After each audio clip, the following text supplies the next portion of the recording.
Hey y'all.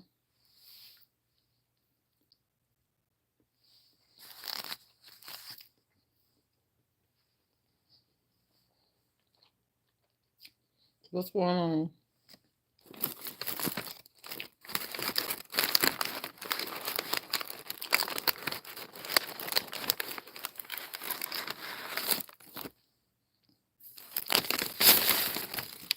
Happy Tuesday to you.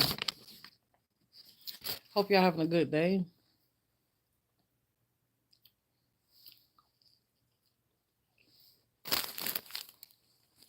The day going good.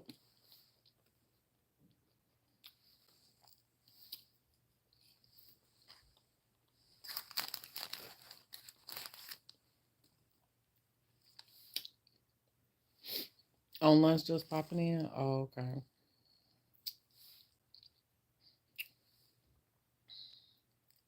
What time you get off? About 4:35?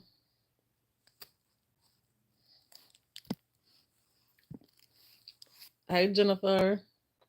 Hey T Johnson. Long time no see.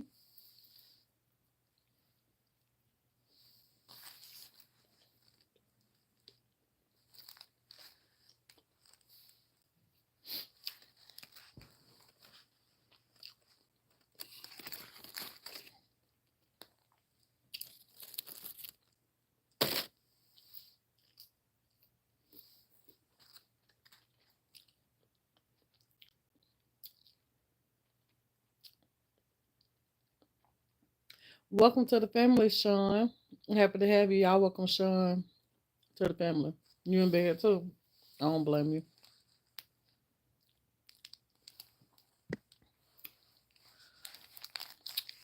About phone. I'm doing good.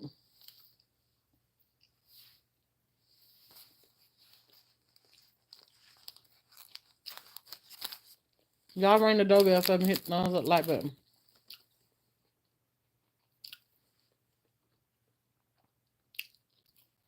Hit the thumbs up the like button. Hit the thumbs up the like button. That's the doorbell.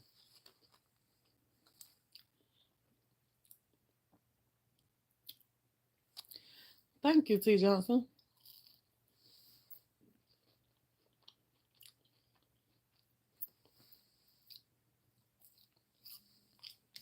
So,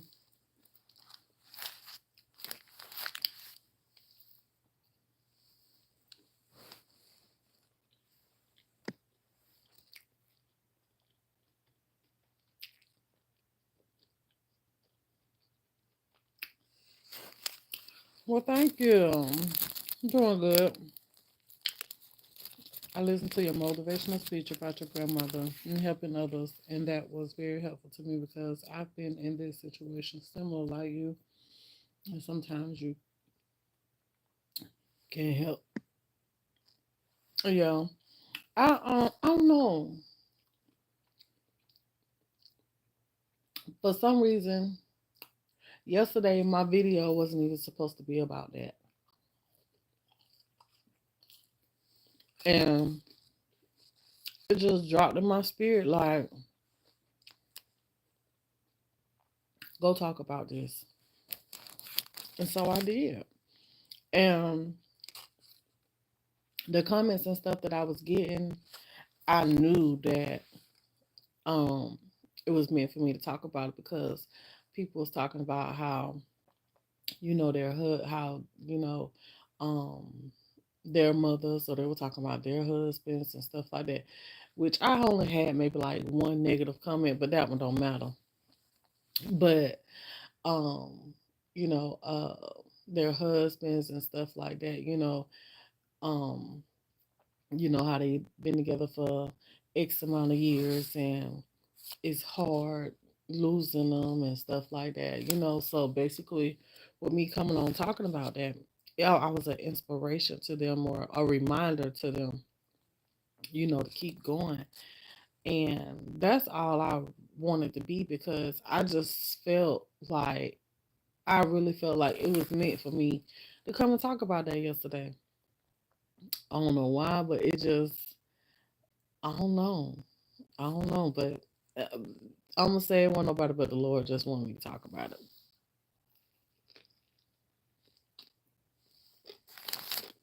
He know me. He know I'm gonna come tell you. So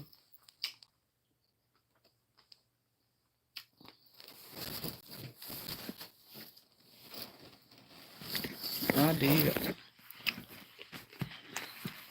but yeah, that's better. It was yesterday.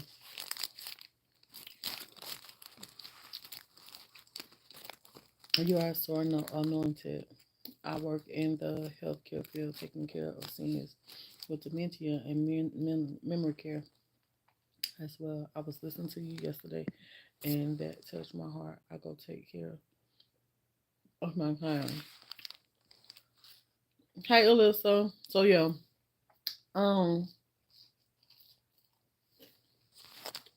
I'm glad y'all felt the spirit of me. You know, it feels good to know that I could touch people in such a way. Cause I mean, I don't really be knowing what I'm gonna do. I really don't even be knowing the words that's gonna come out. They just be coming. They just be flowing. And I like that when I was talking yesterday. I like that when I was telling y'all about, let go and let God. We got to get out of our own way. I like that I have a story I could tell myself, because a lot of times, people try to tell you stuff, but sometimes the things that they're trying to tell you, they can't even relate.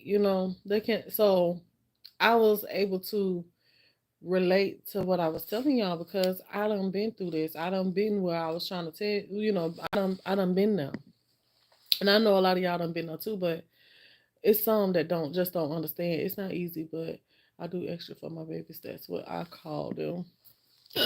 You are so on point. Thank you. Hey, Dr. Eva. So yeah, I done been there. So when a person have experienced something, thank you, Sean. I'm glad y'all liking them.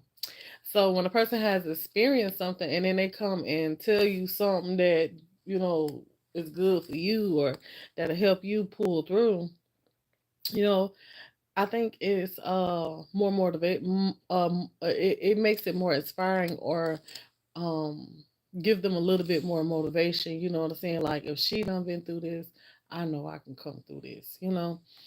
And not saying that there won't be a time that I wouldn't need somebody to remind me of those words too. But I pray that if whenever that time comes, I can remember that, because it's not easy. It's not easy when you put to some tough, so you got to make some tough decisions. It ain't easy, no matter what it is. But caring for someone was just, the topic that I was talking about yesterday.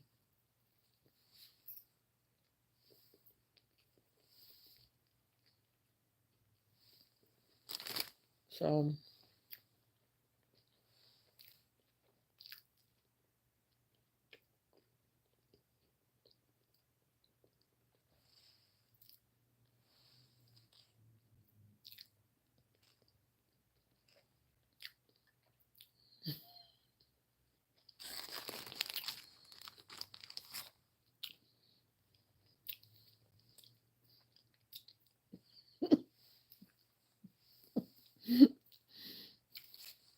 It's spirit filled. I don't think now was the time to say that. I think that was the wrong time to say that, spirit filled.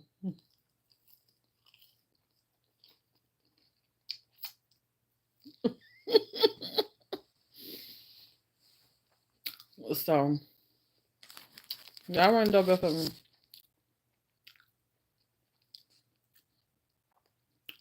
So the if y'all saw the post that I made on my community board, I posted about the cast iron pots that I did, right?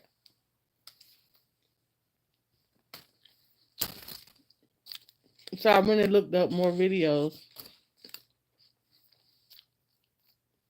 Hmm. That about to be. I went and looked up more videos.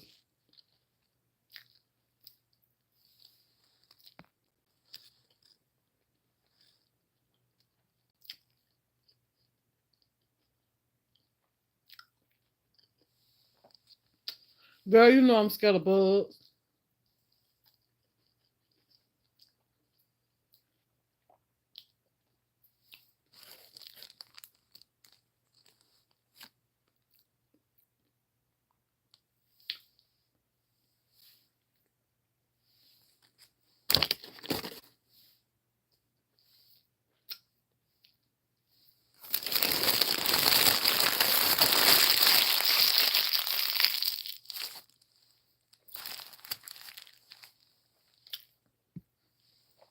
I'm scared of bugs. I want to grow a garden,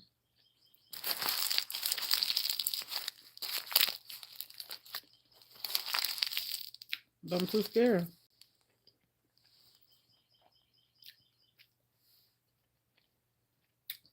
Oh, dang.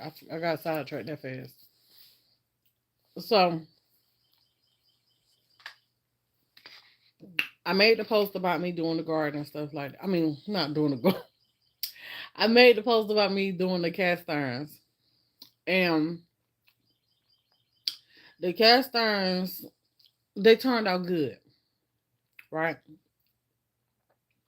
I'm gonna when I do this video, which I had already recorded and everything, but when I do this video, I'm gonna show y'all what I recorded first, but I'm going to go back and redo them over again. So I'm gonna need for y'all to give me to probably at least Friday to post that video, either Friday or the weekend, one or the other, to post that video because I went back and I watched more videos because when I did it, my pens was so rusted. They had a lot of stubborn areas on them. And this was my first time doing it, but they turned out good for my first time doing it. But when I went and watched other videos on really how to break all that up, I realized that mine could have used a little bit more cleaning. So I'm going to go and redo the whole process over again. And I'm going to record that and I'm going to add that as the second part to the video because I want y'all to see the mess ups and then the correct way to do it. Because I know I'm not going to be the only one that probably would have thought that it was fine, you know. So I want y'all to see exactly what it looked like, the process that I did and all that stuff like that to get it to the point where they at right now. And then when I go and strip them again to what they look like after I restripped them. So I'm gonna do that again. Hey Shanita. So I'm gonna go do them again so that we can so that I can get them just like they're supposed to be. And I realized that when you stripping those cast irons, once you strip all the crud and all that rust and all that stuff off of them, um, it'll really expose cracks and maybe even holes that could be in the cast iron. Which mine don't have no holes, but I can't say that it don't have a crack because it do have like a couple layers more that could come off. I need to learn that. I've been collecting cast iron from the thrift store for years. I did once, okay, but it has to be better way. It has to be a better way of stripping. Exactly. So that's why I want to come and show you this new way that I learned to strip it, because what I did the first time that I cleaned it is basically for like if you really didn't have like a really really bad rusty cruddy cast iron like I got. Basically the way that I did it was like if you really had just a little cleaning to do. Hey Bessie, hey. Hey lovely. So um yeah. So mines can use some more stripping. So I'm gonna leave that video, the first part, the way that it is, and then when I do it again, I'm gonna add that as the second part, because I feel like when I do this second part, it's gonna really, really, really, really strip it on down. So I'm excited about that. I was like, you know what? I had told him I be so fast though sometimes. I was like, I'm gonna post. I was so ready to show y'all what the pants looking like and stuff, because I just knew they looked good, honey. Especially where they came from. Hey, lady, especially where they came from, I knew they looked good. So when I went and watched some more videos, and I really saw how you strip that thing on down the right way, I was like, oh no, I can't eat out of mine. I can't eat out of mine. Maybe one on, but I can't eat out of mine because like the build up that be on them, be what they call it. Dang, what do they call it?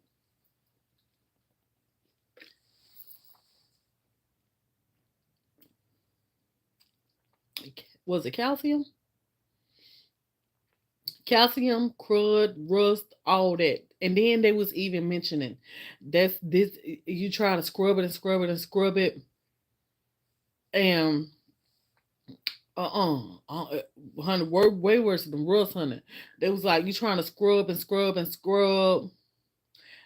No, they ain't say toxic.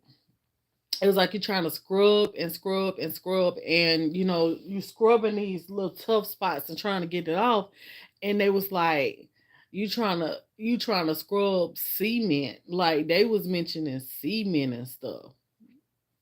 So I'm like, cement. And then I don't, and it wasn't just one person that said that. It was like, another person that was like they had said cement. Like on it be on like the outside of it, you get them hard stuck on spots. It be like cement. hmm And then and then uh oh, and then like you get like thick patches on the inside and stuff. Yeah, it'd be like thick patches and stuff on the inside of it. And they were saying that a lot of times, like those little dark patches that be around the pot after you try to clean it and stuff like that, it'd be from them seasoning the pot and stuff, like all the different oils and stuff that's just built up on it. So you gotta break all that down. It literally will come off. You gotta break all that stuff down on it. So I'm gonna show y'all how you supposed to break it down, because you could use a wire brush, place it on your husband's drill, afterwards use some olive oil.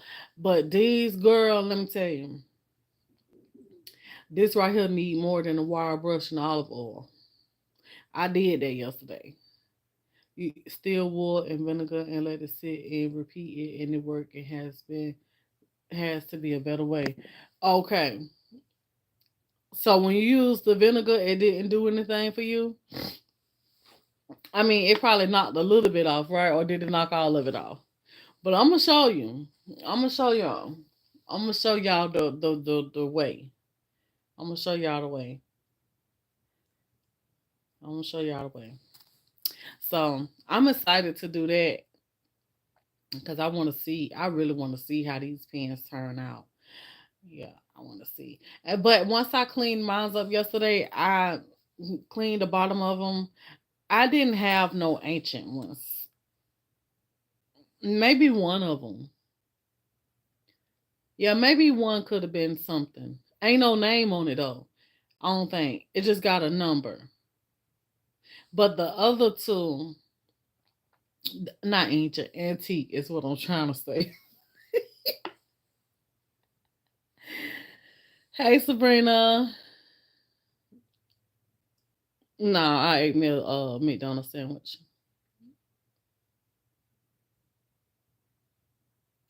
I was worn out. Oh, you gonna be wore out. Hey Susie. You were thinking ancient. Yeah, they do be ancient sometimes. We don't be knowing, honey. Them things be been passed from years and years and years. So they be ancient. You better let them be ancient if they ancient. But yeah, so I'm excited about doing those because I want to see how they really turn out once. And you know what? Another thing too, I learned about them. I was gonna tell y'all the ones I had was I think I had two lodges. I think I had two lodges.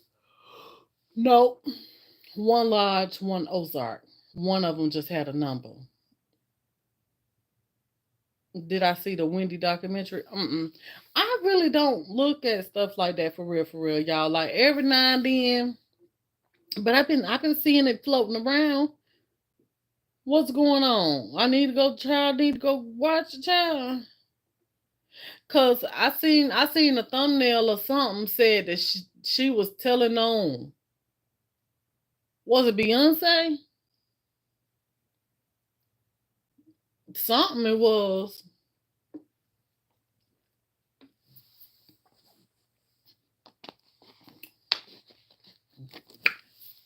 So what was I gonna say though?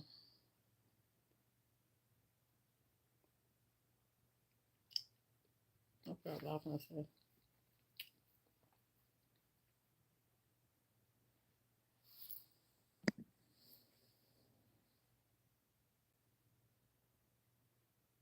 Oh, I know what I was gonna tell you. You got like 45. Oh yeah, you definitely need the better way, girl. You definitely. Duh. So what I learned though about them is y'all ring the doorbell for me, hit the thumbs up the like button. If y'all don't know how to hit that like button and you watch me on your TV, only thing you gotta do is press that little arrow up arrow, and you'll see the little bar come up with the red line, let you know you watching me live, and then you'll see my little picture. Then you'll see a thumbs up, thumbs down, all that right there. Honey, hit one on the thumbs up. I prefer you to hit the thumbs up, but hit the thumbs up for me. If you don't want to hit the thumbs up for me, just hit the thumbs down. I'd rather you not, but I'd rather you not sit here and not hit one of them when you can. Just hit one of them. Say hey to me or something. If you ain't gonna say hey, just wave in the background, act like I can see you. One of them. Don't do me like that now. But anyway, so what I learned about those pens is um buying the non-stick ones and the ones that got the roughed up bottoms to them, because a lot of times like when we buy these cast irons now, they bumpy on the inside. That's really not good. You should have watched it, Tiana. We would really like to hear your perspective on the matter. Oh, 1911. Thank you. I appreciate it. So, what else was I gonna say? Oh yeah, so they shouldn't be like that. They shouldn't be bumpy on the inside, like little bumps. They really like the ones from back in the day. They really supposed to be like glass smooth. They really supposed to be like that. They ain't supposed to have all them little raised bumps in there, and it's not supposed to be texture on the inside.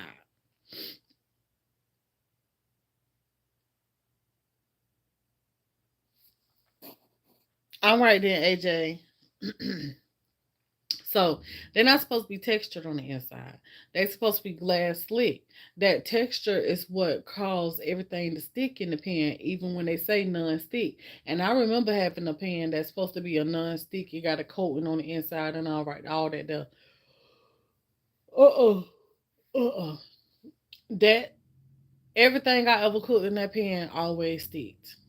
Always in that cast iron. So they supposed to be slick in them. So it's ways to make them sleek and stuff too. And I don't want to talk too much about it because I do have plans on trying to do it. And then I want to,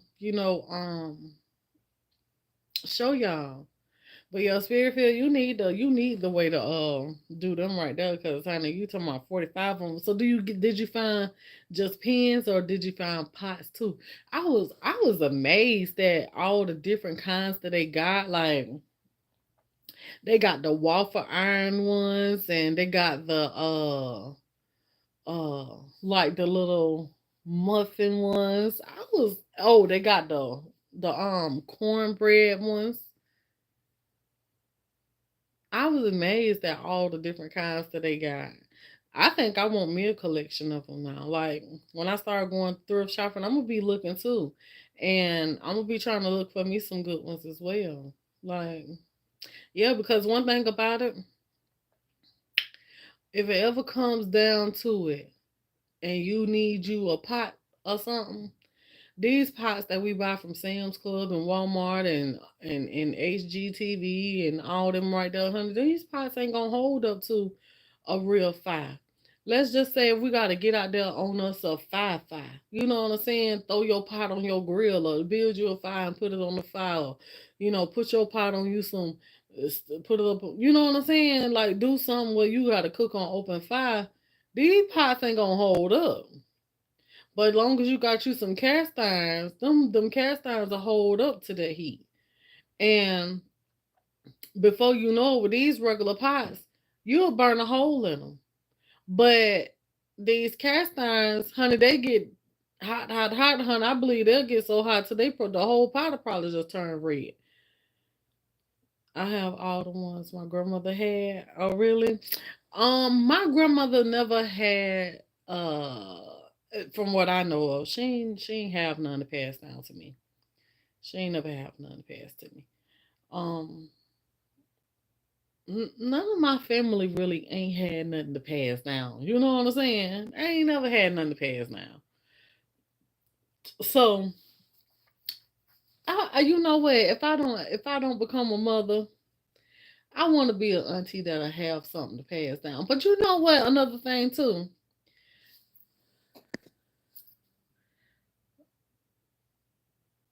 skillets with tops. You got the tops too, the 17-quart Dutch oven. What? Collection with muffin pans and all. What? I want me some pots too. I want some of the pots. Y'all know I love dishes, so I'm excited about it anyway. Um, but we worry about passing stuff down to folks, and by the time it's time for us to pass our stuff down, folks don't be studying having none of that stuff until they really realize what it is to have what it is that you done collected. You know what I'm saying? Like a lot of people don't be into stuff like that. They don't, and then that's just like the people from back in when or ones that's doing it now. They buy houses to leave it to their children. Be doing all this stuff to leave the houses to the children, and then by the time they gone on and it's time for the kids to get the house, they don't even be wanting the house. They don't even be wanting it. That's just like the house that I'm in. Now, I always love me a good old older house because for one, I like older houses. I don't know. I like older houses because for one, the rooms is bigger and I was lucky enough to find a house that an older house where they had started remodeling and stuff like that. But the rooms is bigger. Now the bathrooms be small sometimes, but in older houses you have nice size bath. Like every room be big.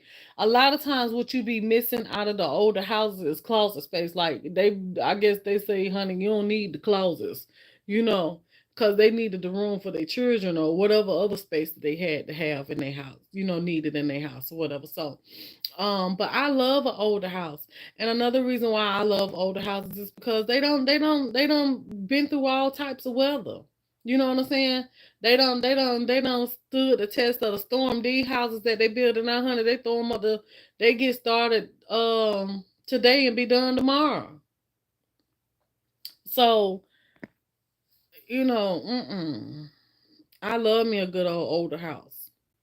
It done been through all kind of weather. All kind of families done been and stumped through it. I ain't gonna say all kind of families because mine was only one owner, but I don't think I would want a house with a whole bunch of different families either. Honey, you don't be knowing, child. But yes, the best for frying chicken and fish. I have 6 quart inside and the 17 outside. So I want to see what it's like to fry some chicken in there. Cause I keep hearing it makes the best chicken and the best cornbread. That's what I hear. A lot about them cast irons. Like they be like, "Ooh, talking about some chicken." Y'all know I love me a good old piece of fried chicken now. So, honey, we once I get mine together, baby, we definitely gonna have to do us a piece of fried chicken over in there, child. Yeah, I can't wait to see them. And then they say like when you cooking cast iron, you don't have to take iron pills because the iron from the pot it releases from the pot into your food.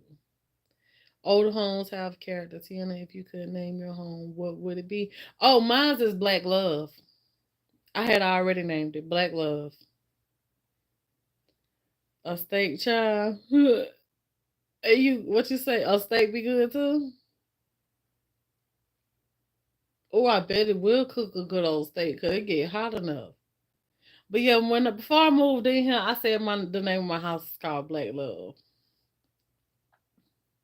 That's what I called it. That's why I got all the black brown in here, and the black accent walls, the black borders, the all black doors, every like my black accents.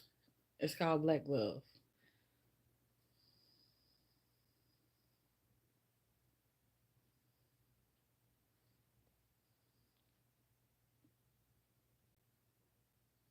Yep. So, one day, thank you. Does my home make noises? Oh yeah. Hmm. It just made a noise now.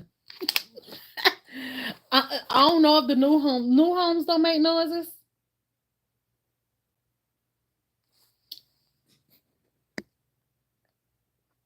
Turns out perfect in the cast iron.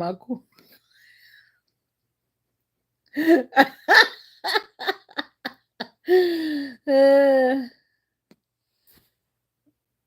you feel that way about older cars? Yeah, because the car's not made exactly. Honey, you hit the older car you want to. Baby, you gonna tell honey, you gonna tell all your whole car up, honey, trying to yeah, running into an old car. But yeah, the older houses they make noises. They you hear like sometimes it's just I was sitting in the living room yesterday and looking at TV and I just kept hearing the ceiling. It sounded like at first it kept sounding like something was in the ceiling. Like something was walking up there or something like that. Like not like a human or nothing like that. not like a human or nothing like that, but it's like something was walking like that. I would definitely would move my laundry room. I love my laundry room in my kitchen. And I'm gonna tell you why, because I've always wanted my laundry room to be in the house. Would I move it? Where would I move it to? I wouldn't move it. I'm gonna tell y'all something. My house is perfect. My house is perfect because everything I asked God for, He gave it to me, and some. He gave me that and some. So I wouldn't I wouldn't move it. I wouldn't move nothing. I wouldn't really change nothing. If anything, I would add to. I would add to. But I wouldn't change nothing because it's perfect. If I was to change anything in here, I love me a big jacuzzi tub. So what I would do is I would make my bathroom bigger. That's what I would do. I would make my bathroom bigger. That way I can have me a big soaking. I want me a big soaking tub. I love to soak. So I want me a big soaking tub. And the shower is fine. I just rather a soaking tub. Yeah. But it don't be nothing but the like the it's like the like I think the noise that you hear, you know how they say your house be settling? I really don't know what that means, but earth is always, the earth rotates. And so it just could be your house just constantly just settling, cuz the earth it rotates. Like so, yeah. That's probably what it is, like the little creaking noise. I don't hear noises like, honey, like somebody up in here. I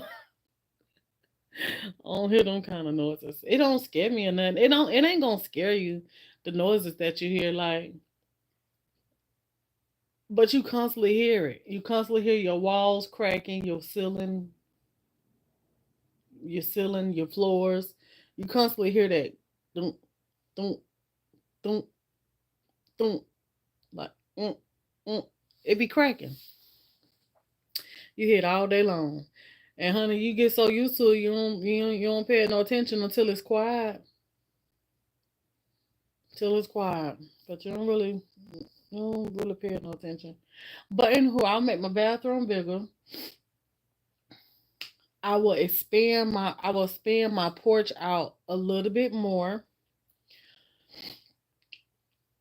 make it wider, because it's already long. So I will make it wider. And the reason why I say I will make it wider is because I want me a full size poker table. I want the round one, the one you can sit your cups in and you can sit your chips in the table and all that. I want a full size, Lord, you hear me talking. I want me a full size poker table. I believe it's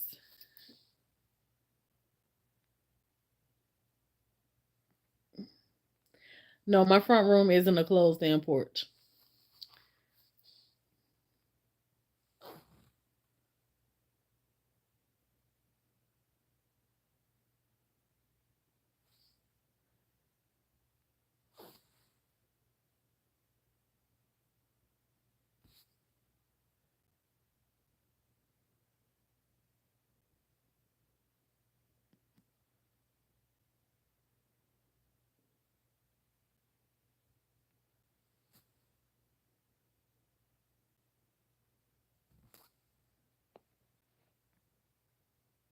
Sorry to hear that, Andrea.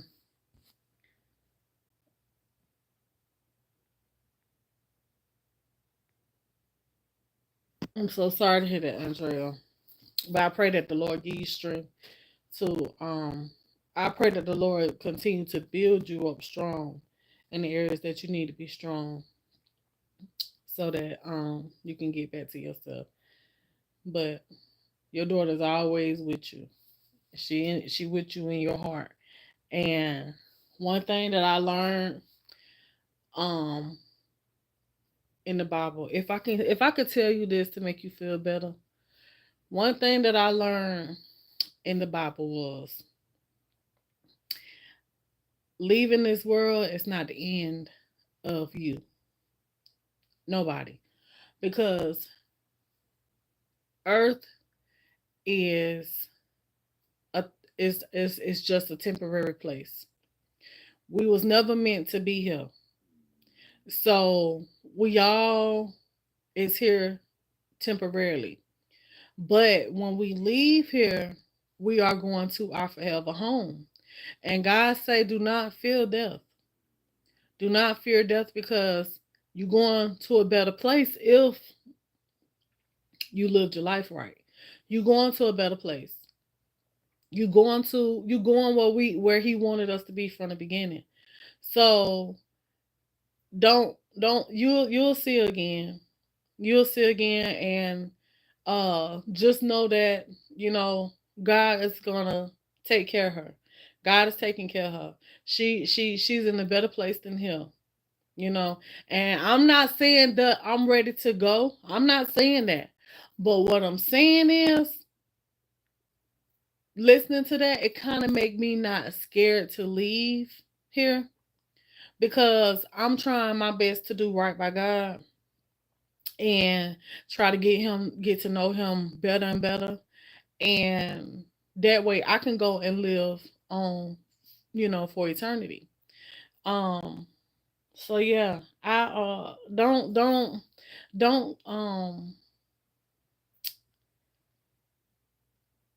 try not to feel um continue to just grieve. I think that's the word I want to use. Try not to continue to just grieve the loss of your daughter,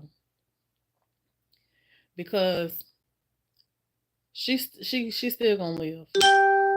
She's still gonna live, and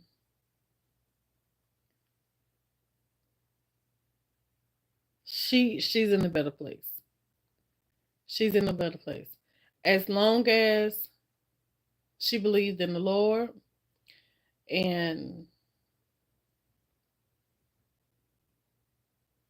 it sounded like it was raining. Yeah, she's in a better place. So she gonna be all right. Don't continue to grieve her. If you think about that, try to think about her being in a better place, and it may make you feel better. Cause like God said, we're not meant to be here. We're not meant to be here, and we really living in a world where it's being controlled by the enemy. This is his territory. This place up. This is territory. It's being controlled by him. So we living in this world of sin every day, and a lot of us don't want to be here. But we ain't ready to go neither. We don't want to be here because we just being tormented. We being tormented by everything. Like, y'all just got to look at how stuff is really going. Ain't nothing getting no better. We being tormented every day just being here. But when we leave here, God promised us something better than this. You know? So don't be sad that your daughter left. Don't be sad, because if it wasn't her time, God would have never called her home.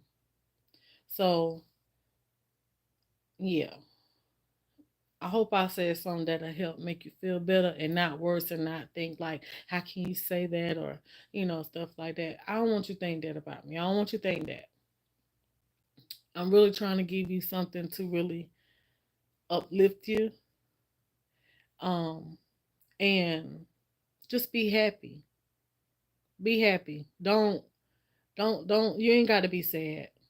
You ain't got to be sad. Continue to be happy, because your daughter has went to a better place. She's going to a better place. So be happy.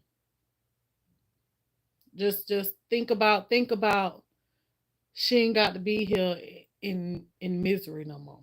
You know, I know you love her dearly, and that's probably what you cry most about. That you probably miss seeing her and talking to her and holding her and laughing with her, and stuff like that. But it's okay, because one thing about it, she's always there. You may not be able to see her, but you probably can feel her. You know, you probably can feel her, because all of us have a spirit. Every last one of us that's walking this earth have a spirit. Our bodies, the outer shell, is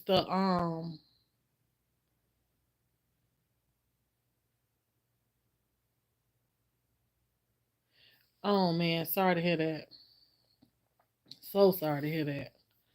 So, celebrate when we lose loved ones. It's hard. Yeah, yeah. So, our outer bodies is carrying around our spirit.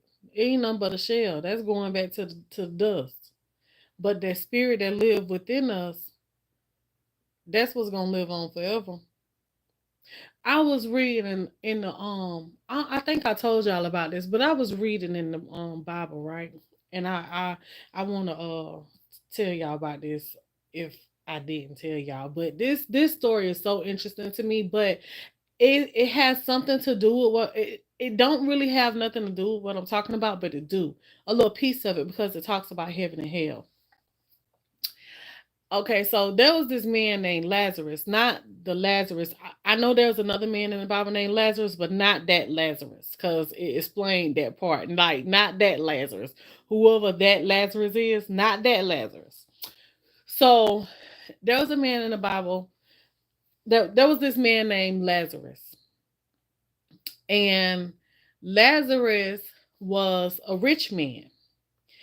And it was a beggar outside of his gate every day. And he was sick and had sores and stuff all over him. And the beggar just wanted something to eat from the rich man. So the rich man, he let him lay outside his gate every day, wouldn't even help him, wouldn't even give him nothing to eat, wouldn't or wouldn't give him shelter or anything. And the rich man had all the riches, but he wouldn't help this beggar. He was a poor man that needed. So outside the gate, the dogs came every day and was licking all over the man's sores and stuff because he had sores and stuff all over him. So one day one day the beggar ended up passing away. And Abraham came and got the beggar when he passed away and took him on to heaven. Then later on, the rich man, he ended up passing away. And he went to his forever place. So one day the rich man saw Abraham and the beggar together. They was in a far distance, really, really far distance, but this this rich man, he saw that beggar, the one that used to lay outside his gate every day. He saw him. And he yelled, from a distance, he was like, "Hey,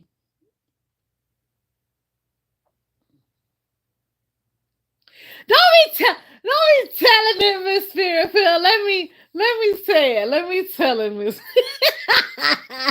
Let me tell it." So the rich man, he saw them from a distance. And he was like, "Hey, come here." He was like, come here. He was like, send him to put a drop of water on my tongue to um cool me down from burning in this misery, right? Just this it was just like really bad, just burning really, really bad, right? I forgot the exact word, but send him over to put a drop of water on my tongue to cool it down. And he was like, "No, I can't do that." And he was like, "Save me." He was like, "Yeah." He was like, "Well, save me from this." And so, he was like, "Save me from this place." He was like, "I can't do that." He said, "Remember when you had all the riches of the world and you wouldn't help the beggar?" He was like, "That's why you is where you at." And he said, even if we wanted to, we can't come over there where you at, and nobody from where you at can come over here where we at. And he was like, "Well, hey, Miss Angela, hey, sugar. So come over here. Nobody can go cross over." So he was like, "Well, so he was telling Abraham, send him to my sons, which his 5 sons live with his father." He was like, "Send him to my sons so that he can be a witness to them and tell them that they don't want to come to this place," which the man was in hell. So he was like, tell them about this place. They don't want to come to this place. And they was like, if you send so the rich man said, if you send him, then they'll believe him. So Abraham said, it has the word has been written. And if they don't believe what was written, then how would they believe this man from the dead? They're not gonna believe it. So he was like, no, I'm not gonna send them. So basically, it's about we have choice. We have a choice whether um we want to believe in life, the life, the eternal life after death. You know, um where either you're gonna go to heaven or you're gonna go to hell. So I that right there, that story right there, I don't know why it just stick with me so heavy, but I believe it stick with me so heavy because it's just a reminder to me, like, you got to do good. You got to try to do right by God. Nobody's perfect. Um, but we were created in God's image, so he know that we're not perfect. He know that. He know that we live in a world of sin. We were born into sin. So he know that we're not going to be perfect, but as long as we try and we put forth the effort to get to know him and build a relationship with him and believe in him and his son, do right by him, that's all that matters.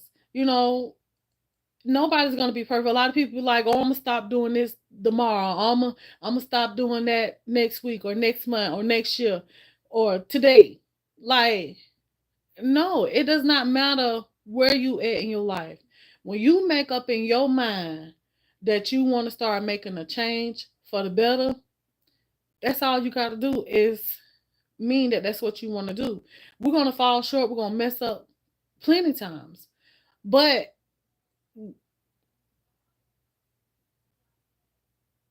God know we're gonna do that. And I don't think we have to do is ask God for his forgiveness and mean that. And he will forgive us. He's gonna correct us along the way. It don't matter what we at in our life. Start where you at now, and let God change you. Because the conviction that he placed in your life, that's what's gonna change you. You just saying, "Oh, I'm gonna change," or "I ain't gonna do this no more. I ain't gonna do that no more." That's not what's gonna change you. Eventually, you will start feeling that conviction. You will know when what you're doing is right or when you're wrong, because it's just a feeling that you're gonna have, and that's what's gonna make the difference. So, yeah, I believe that story, it just sticks with me so heavy because it just teaches about um and they said that, it said that Lazarus, the reason why he went to hell was because he wouldn't help that man. He was greedy and he wouldn't even help that beggar. And that's why he went to hell. So if you can go to hell for something as simple as being greedy with your money, being wouldn't even help the next person, oh no. That made me think twice, and I'd be like, I need to really try, do better. You know what I'm saying? Not saying that I do bad stuff, but we all do, stuff that ain't right. But what I'm saying is, like, it will make you think twice about the things that you do, is what I'm saying. And so I don't want to go to hell. I know that the end is coming, and it's probably nearer than what we think. You know what I'm saying? So I know it's coming. But I sure don't want to be one of the ones burning in hell, can't cross over and ain't gonna live happily and freely and eat good and be cool and honey, uh-uh. No. No, nah. I want to go and live on forever. I want to go sit at the table with the Lord. I want to go and honey have a good time, and I wanna go experience the good life. I ain't saying right now, Lord, but I'm just saying I want to experience the good life. I don't want to be miserable. I don't want to have to live an eternal life worse than what we live in now. You know what I'm saying? Because what we live in now, I thank the Lord for taking care of me. I thank the Lord for his favor. I thank the Lord for his mercy. I thank the Lord for having grace. I thank the Lord for being understanding. I thank the Lord for being forgiving. But to have to live here, live somewhere else that's worse than here, ain't all that luxury here. We there's luxuries to this world, but there's luxuries to this world, but don't you know what it take to get it? So you got folks around here selling their souls to have the luxuries in life. No, I want to go, well, the luxuries is going to be given to me freely because I've deserved it and God want to give it to me. You know what I'm saying? At no cost, but being obedient. You know, we folks, I'm just saying, it's hard in this world. It's hard. It ain't easy. Hey, Miss Rosalind. It is not in low life. It is not easy being here. Ain't nobody. I ain't heard nobody ever said that it's easy trying to make it. It's hard. Every little dime that you get, somebody want it. You got to pay it out. Your bills up and down. I don't understand when one thing go up, the next thing go up. It's like they in competition. If electricity in competition with gas. Gas is in competition with groceries. You know what I'm saying? Like, we around here struggling and they steady raising the cost of stuff. So you think I want to go live somewhere? It doesn't matter how much money you make, you can't take it. You can't. You can't take it with you. And it don't make you happy. It don't make you happy. Only thing it do is help make you comfortable. But the things that you gotta do to get it, I don't even think it make you comfortable. You know what I'm saying? Cause you dang near busting your behind to make that money. You busting your behind to make that money. So how you comfortable? You're more tired than anything trying to keep making it. You know what I'm saying? I ain't getting no sleep to make it. So yeah, we got the luxury stuff in this world, but I'd rather be where I'm at. I'd rather be. Ain't no wrong with um ain't nothing wrong with, being able to maintain. I'd rather be able to maintain. I know I ain't got the most or near as much as the next, but I'm not in competition with nobody. I ain't trying to compare myself to nobody because you wanna know why? My blessings is for me. And I thank God for where I'm at. I thank God for where I'm at because I could have been in a worse place. I could have been I could have been in a worse position. I could have been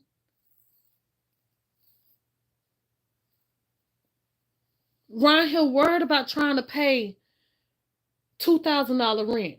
I could have still been in Florida. I could have been there.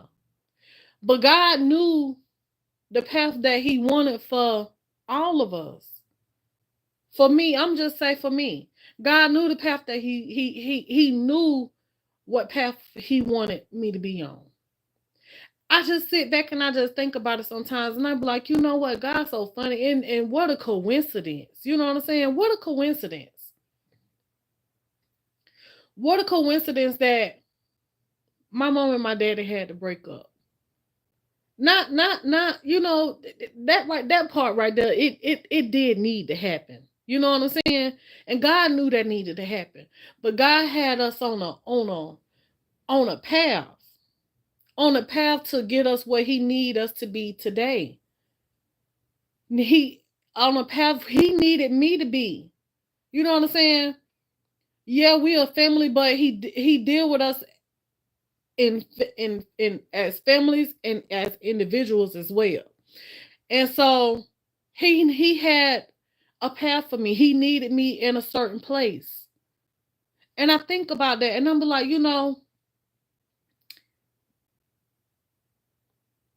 I went from there about, I was in Florida, born and raised, y'all, and left there at 18. Went to New York, stayed 9 months. I'm only 19 years old. And I tell my mom, I was like, Mom, we got to go. We can't stay here. This place ain't it for us. Which, in my mama's mind, it probably could have been the place for her. Maybe. I don't know. I don't know what she thought about at that time. But I ain't lying, y'all. When I said, Mom, let's go, Mama was with it. You know what I'm saying? Mama was with it. But it's something about me at that time where God had me as the stronger one. I was the stronger one for her. Being a young girl, you know, I was still a teen. So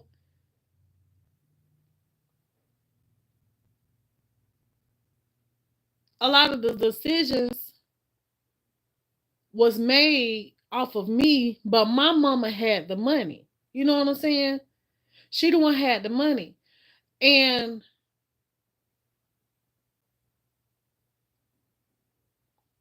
so we was there, the 9 months we left. Moved back to Florida. And I ended up splitting from my mama. Because we moved like 9 times, right? I'm just gonna give y'all the little story. I done told y'all this before, but I'm gonna give y'all the little story for the ones that's new. And I'm just wanna show y'all how God just really worked. You know what I'm saying? Because God is amazing. God is amazing. God works in ways that you don't see him working. And I want to tell this person yesterday that left a comment. Let me tell you this real quick. It was this lady that was in the comments and she said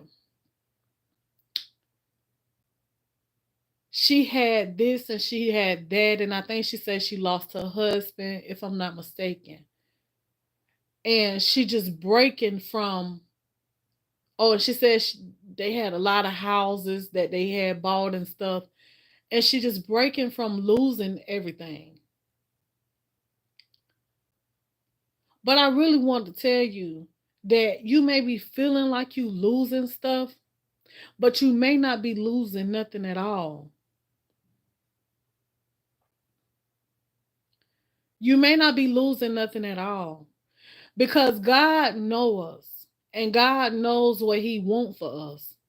And a lot of times it seems like we be losing things, but God have to do stuff in order to make us move because we won't move ourselves.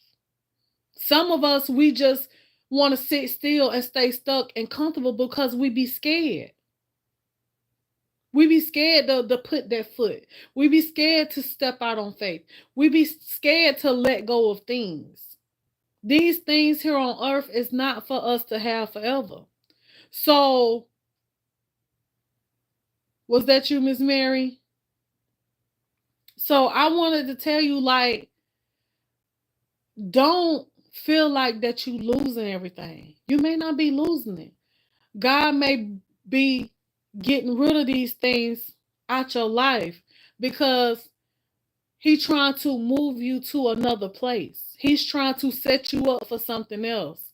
And just because you don't have the things that you had, you may not need those no more.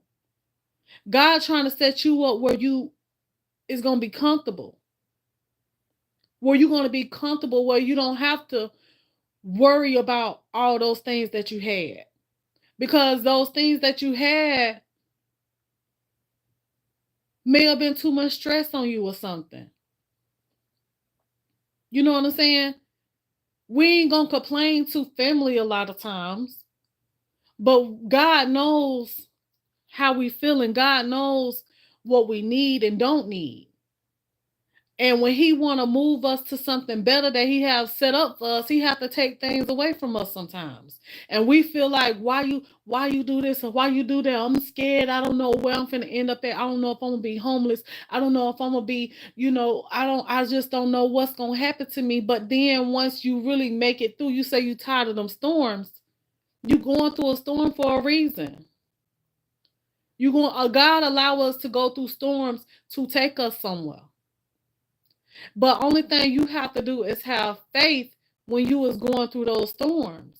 Have faith. Know that God, if God been taking care of you all that time, what makes you think that He gonna leave you now? He's not gonna leave you. So only thing you got to do is continue to keep walking and believe that at the end of the day, no matter what the situation looks like, stop looking at the side of you.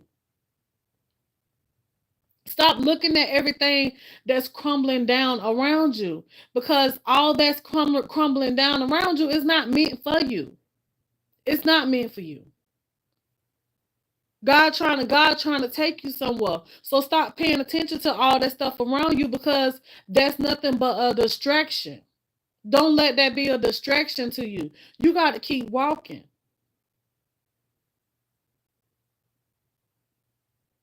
You got to keep walking. And if you keep walking, you'll make it where God's trying to take you in His time. Ain't nothing is done in our time. God has His timing, because along that storm, that journey, that path that He's taking us, you best believe that you better be taking notes. You better be taking notes, because there's a lesson out of everything that He allows us to go through. He allowed these things to happen, because only reason why God continue allow the enemy so much. He allowed him so much because He be trying to show him something. It don't be for you, but we allow we allow to happen. We allow it to affect us because of what we be going through, and we paying attention to our surrounding. But really, He be trying to show him something.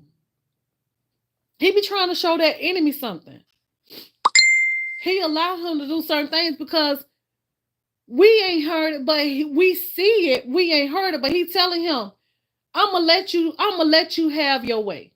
I'm gonna let you do whatever it is that you want to do to this one right here, because at the end of the day, I already know this my child. So no matter what you do to this one right here, she's still gonna be mine. She's still gonna believe in me. She's still gonna trust in me. She's still gonna have faith in me. And you got to remember that. You got to remember where to keep your focus.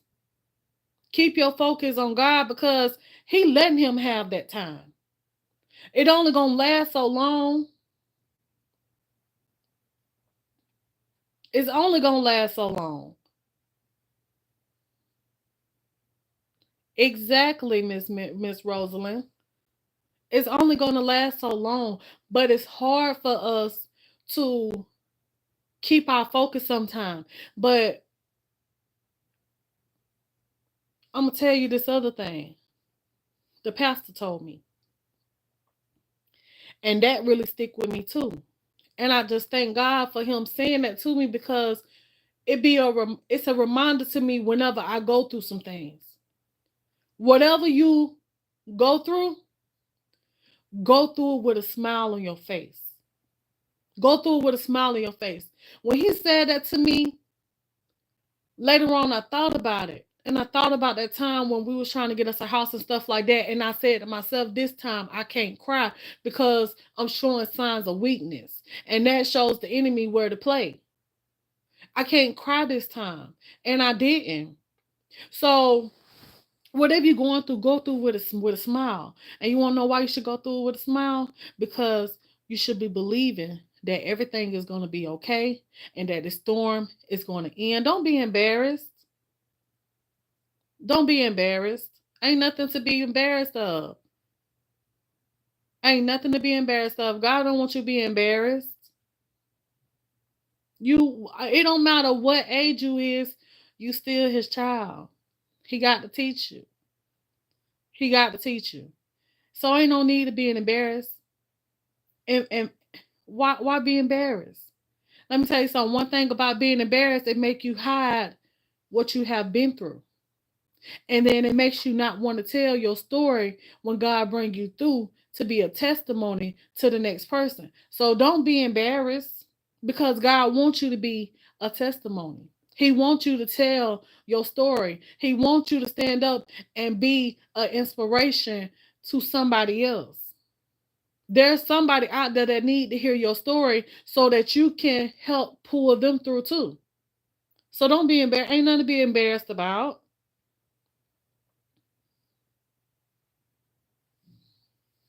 But uh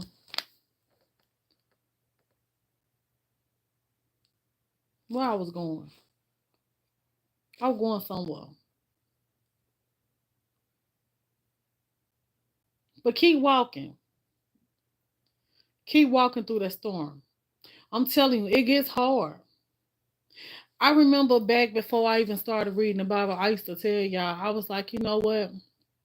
These storms that we go through, don't be embarrassed. You are with family. We all love you, and we are, and you are in my prayers for financial healing for you and your family. I remember I used to tell y'all exactly. Amen. Oh, yes. See, that's what the enemy wants you to feel like. That's what he wants you to feel like. What have you answer this question? What have you failed when you have faith? What have you failed?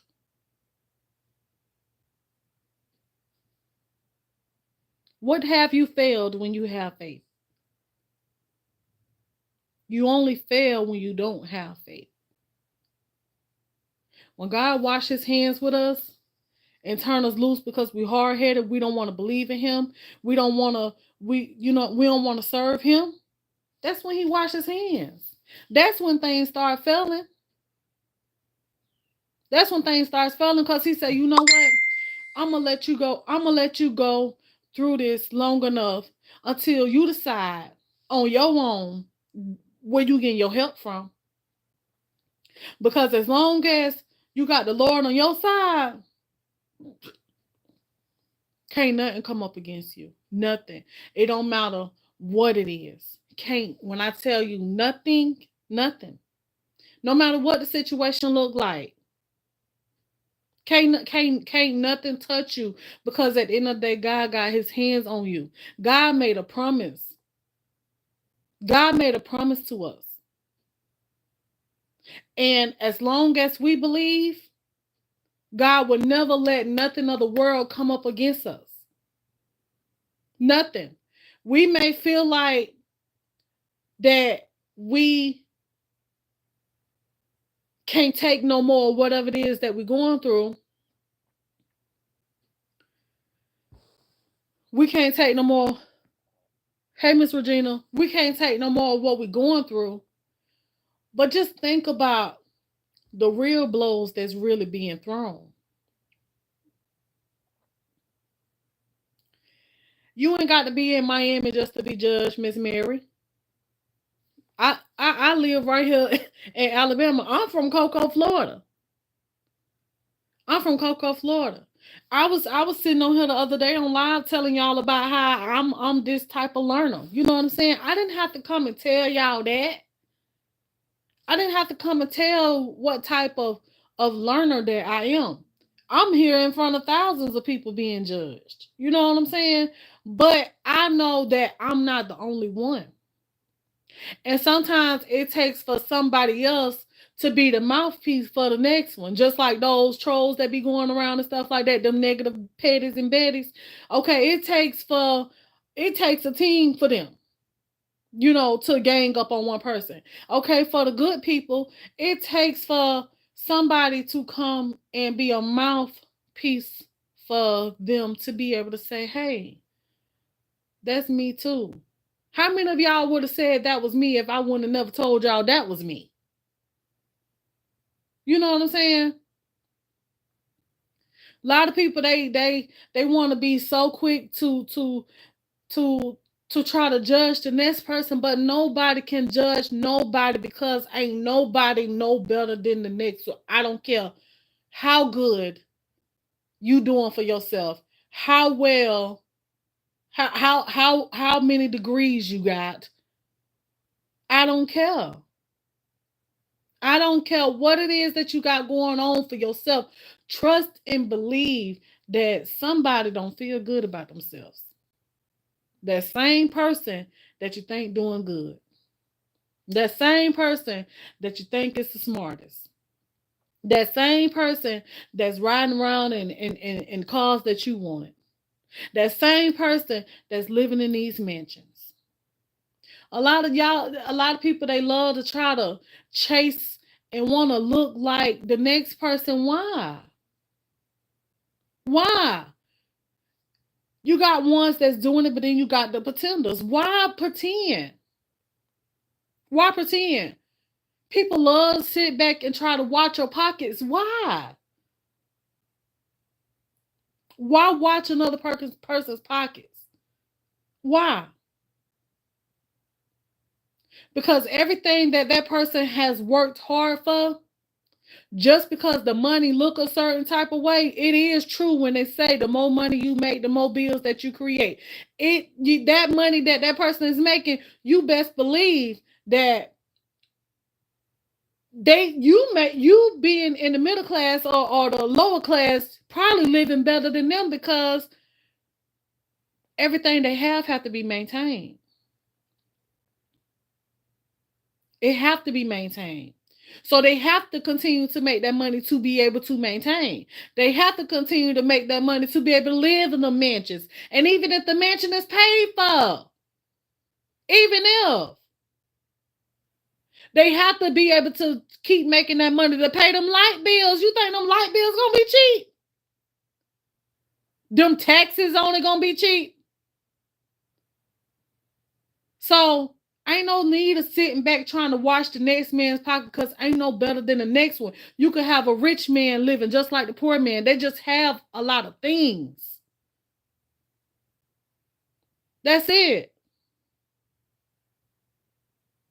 That's it. They just got things. They got stuff, fashion, stuff to show off to the person that makes somebody think that they got it going on. That's why I try to tell y'all that I can't stand a bragger. I thank God that I don't have that bragging spirit. Never did. I thank God for that because that's not good to be a bragger. Why sit there and brag about something? Don't act like that. Be that. You know what I'm saying? Be that. Just because you got cars and houses and taking all kind of trips and women or men and all that stuff right there, they ain't doing nothing but tagging dollar signs to you. You know what I'm saying? So I'd rather, if the Lord was to bless me to be a rich person, a rich woman, I'd rather be rich and smart with my money. I'd rather be rich and a saver because hard times gonna come. I'd rather be, I know that I can't take that money with me, but trust and believe I still will enjoy myself. I still will have nice things, but I'm not going to be wasteful, because being wasteful, which, let me tell you something. Come on, come on, come on, come on, come on, come on, come on, come on, come on.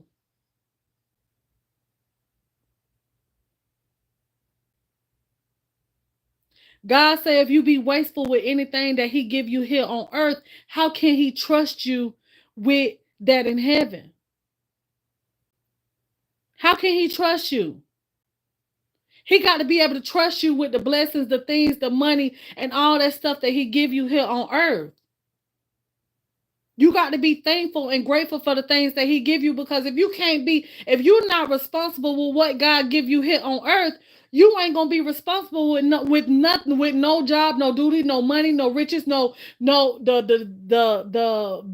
gifts in heaven.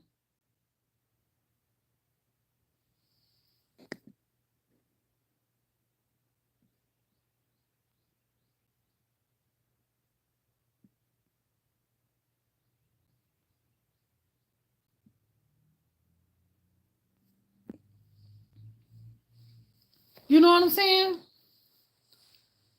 Just cause you got it like that, don't mean that you just keep spending it like that. And if y'all, let me show you something, child. Hold on, cause somebody might be like, child, child. Oh, my ankle, honey. Hold on. Let me get on over here so I can, I can tell you where to find that it for real. Okay. Let me tell you something. I thank the Lord for what He has been teaching me, cause He know who He have me called to be. And I claim my calling in the name of Jesus. I may not be there yet, but I'm going to get there. I'm going to get there. And I know who he got me to be. Oh, I know. I know. But see, I don't tell people this because people want to look at you like you just oh, you just think you this, or you just think you that, or whatever. No, I ain't going to think nothing. I'm gonna let the Lord show you when I get there. I'm gonna let the Lord show you. See, a lot of times you can't be telling everything. See, a lady told me this in the comments one day, and she said, everything that the Lord show you, you can't be telling everything. And he taught me that real quick. He taught me that real quick, because God know where He's taking you, and God knows the path that you was on, and God shows you certain things. And sometimes you could be excited about it, or or you think that you're doing the right thing by going to tell somebody, even the person that you love. Tell somebody something that you've seen, or that you know, or that you feel, or God has spoke to you to, that you feel like that you should say. But He'll show you real quick, like, hey, when I show you something, it's meant for you to keep that between me and you. That's for you to be aware of, because a lot of times when God show us certain things, He just trying to, he just I don't I guess He be trying to open our eyes or our ears or something like that for us to follow Him, but and not to speak on it, because He's preparing us. He's preparing us, and when we get to saying certain things, we letting the enemy know what's going on. I ain't saying that we messing up the Lord's plan, but now we got to go pave. Now He got to go and reroute us, because you done ran your mouth. He got to go to the drawing board and put us on another path, because you done went and told what He didn't want you to tell. It was only for you. And a lot of times the person that you're going to tell, they not going to see it the way that you received it. Because they not where you at. That message was not for them. So you find that you'll be in a battle with that person where you arguing back and forth with them, like, and they don't understand. That don't be nothing but enemy attack. Come on, Lord. Come on. So that's how I was taught that everything that the Lord has spoke to my heart, something that He's showing me, keep your mouth closed sometimes.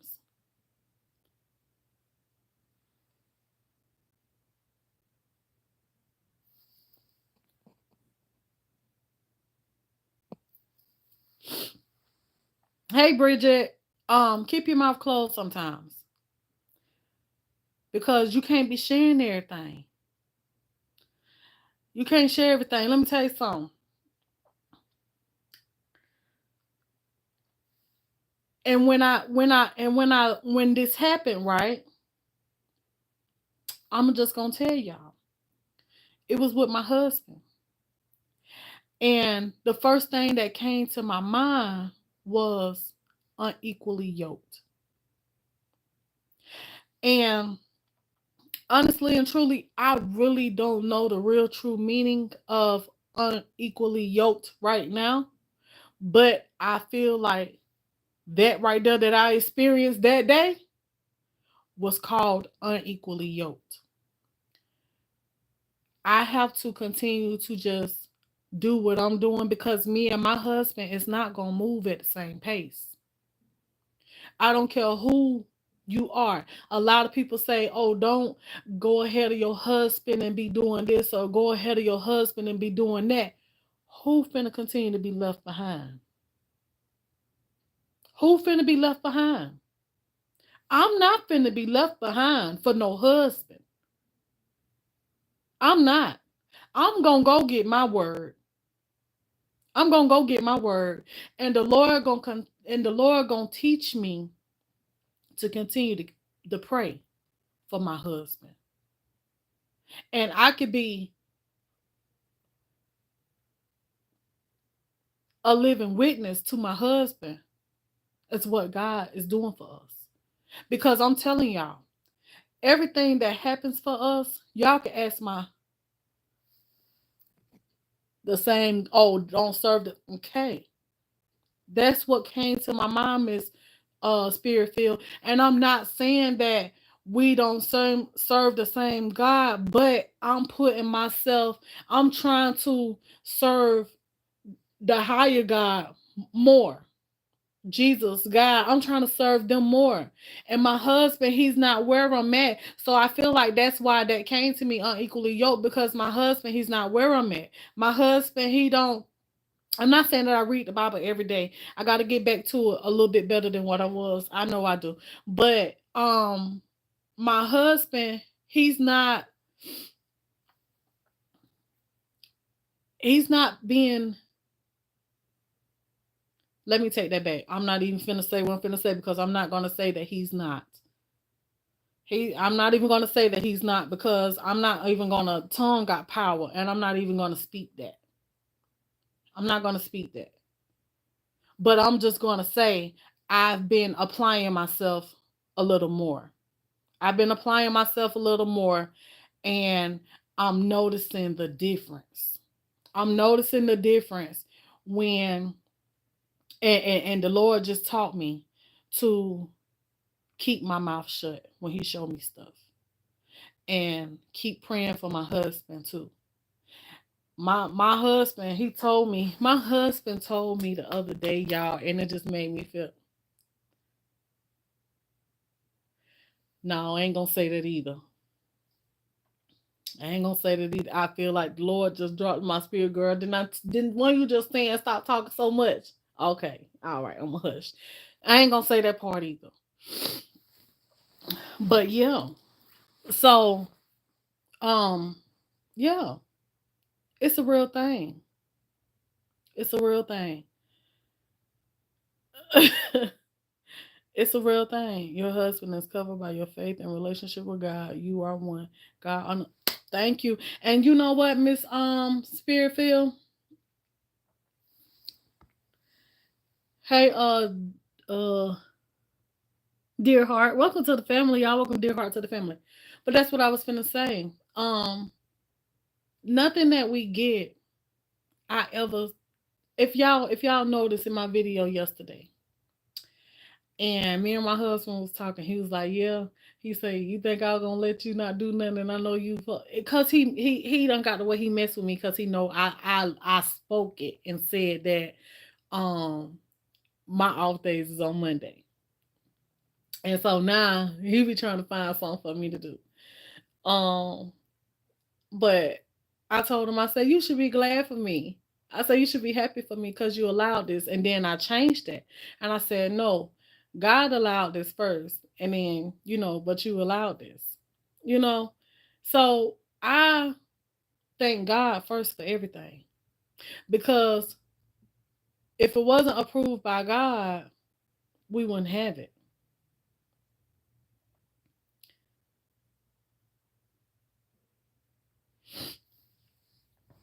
We wouldn't have it. Oh, I do. I always pray for my husband and my family. But um yeah,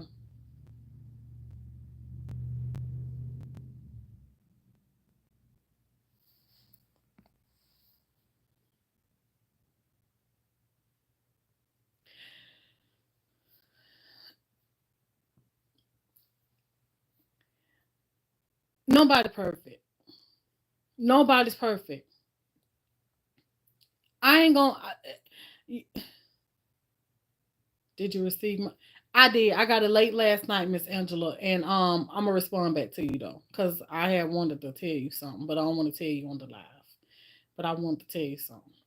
But I'm gonna say this part basically to sum up what I'm gonna say. Okay, basically to sum up what I'm gonna say.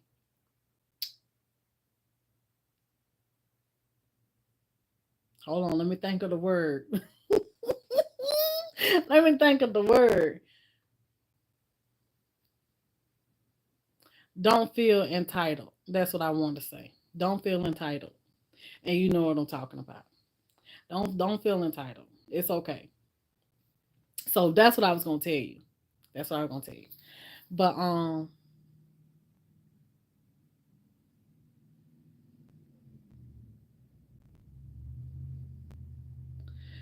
yeah. I'm not gonna tell you that on a Sunday I wouldn't go to church and then turn around and come home and play cards or drink. That's no worse than your husband listening to church music and then turn around and listen to rap. You know what I'm saying? Like, it's all right. It's okay. It's okay. God said, "Come as you are. Come as you are." Those changes gonna come along the way. Ain't nothing gonna nothing is gonna change when we want it to change. It's not gonna all change at once. You're not gonna just stop smoking weed or drinking alcohol or cursing just because you know that that is the wrong thing to do. You're not just gonna just stop like that. But it's going to come. It's going to come. So I saw. I know this person watched me. I know this person watched me, but I got to see it. But god dang it, if the shoe fit, put it on and wear it. I ain't gonna say no name though. I ain't gonna put no title. I ain't even gonna put no title on this person. Okay. I saw where this person pressured and pressured and pressured and pressured and pressured their husband into doing right, trying to walk the straight path because they was trying to walk the straight path. trying to make them get in the church, make them stop smoking, make them stop doing this, make them stop doing that, make them stop messing with other women, making them stop, you know what I'm saying, putting stuff in, putting um oil in the shoes or probably on the clothes or on the bed, holy oil, trying to just get it up out of him, steady down his throat all the time about it. You can't do that. You can't do that. You gotta let a that person is different from you. As long as that person is not causing no harm to you, disrespecting you in no kind of way, you gotta let them be.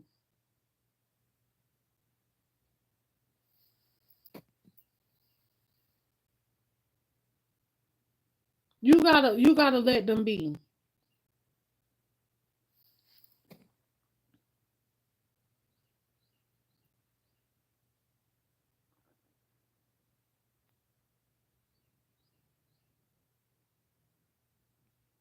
That's right, Miss Spiritfield and Dear Heart.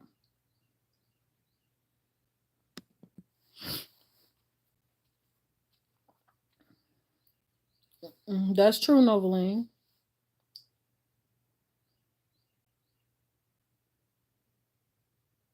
hmm So you gotta let them be. You gotta let them be. You can't just constantly try to force something on somebody. They gotta want it for themselves. What makes you think that you can force it on somebody else? You should know that you're in the wrong because God don't force nobody to believe. God don't force nothing on nobody. God is the perfect gentleman. So you should be the same way. You should allow, you should be an example. And uh and by you being an example will make that person want to turn. But you can't force nothing on nobody. Don't you know the more you try to force something on somebody, the more they run? The more they run.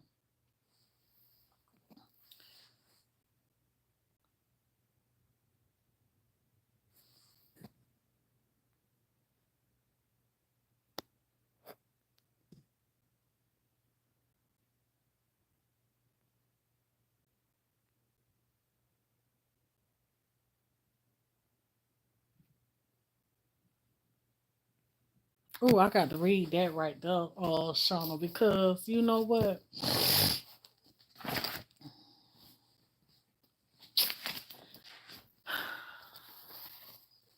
God is good.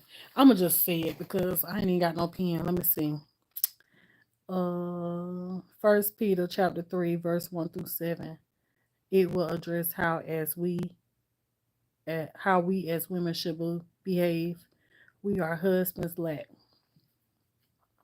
People use God's word to control others, and they have more problems than those who are what you say. Oh no, I wasn't Bible thumping, but my husband was not saved and home with unmarried friends.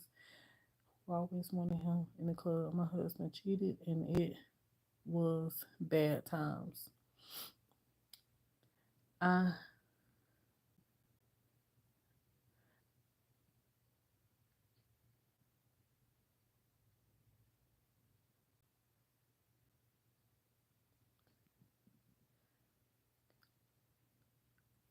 thank you for your encouragement, Miss Noveline.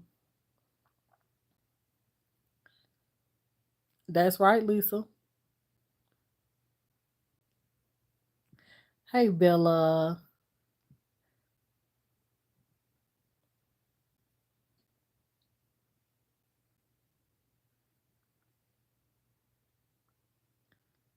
Yep. Miss Spearfield.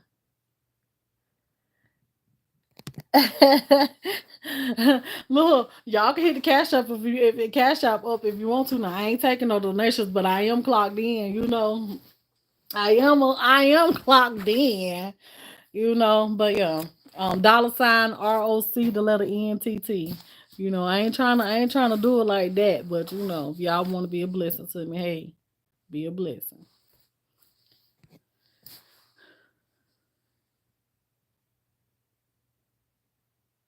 Exactly, you can't. So, like I said, the more they run, and this person was terrible. This person was terrible at that.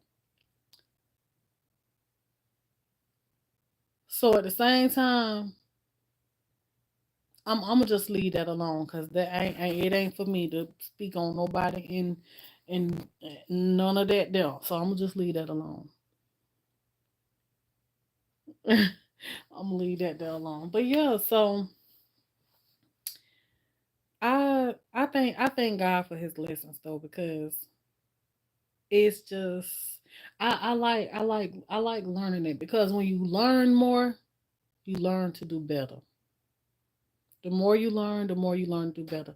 And that's something for somebody that may not know. Somebody that is young. You know what I'm saying? I know the crowd that I have, but I don't know how many people that's about my age that, actually sit back and really just watch me and listen to me, or how many people that um don't know God that want to get to know God and stuff like that. And I may be an inspiration to them, like, hey, like she doing it, I want to try it too. You know what I'm saying? Like, so I talk the way I talk because I know it's somebody else that want to know too. Out there that want to know too. But I thank God for His teaching because a lot of people they try to tell you to you got to get yourself right.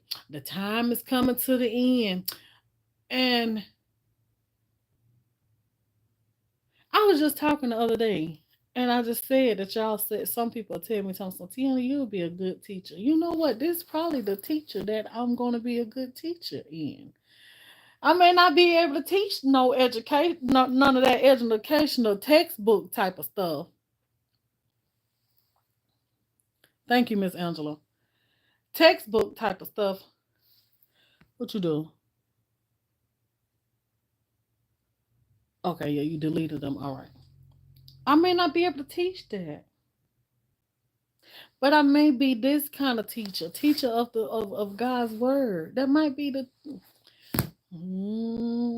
that's probably where the teaching part come from because I break stuff down. I was telling y'all that, and that's what I'm trying to. That's what I was just gonna say, but see, that just came to my mind just then. But um, what that is a teacher. Hmm. Anyway, so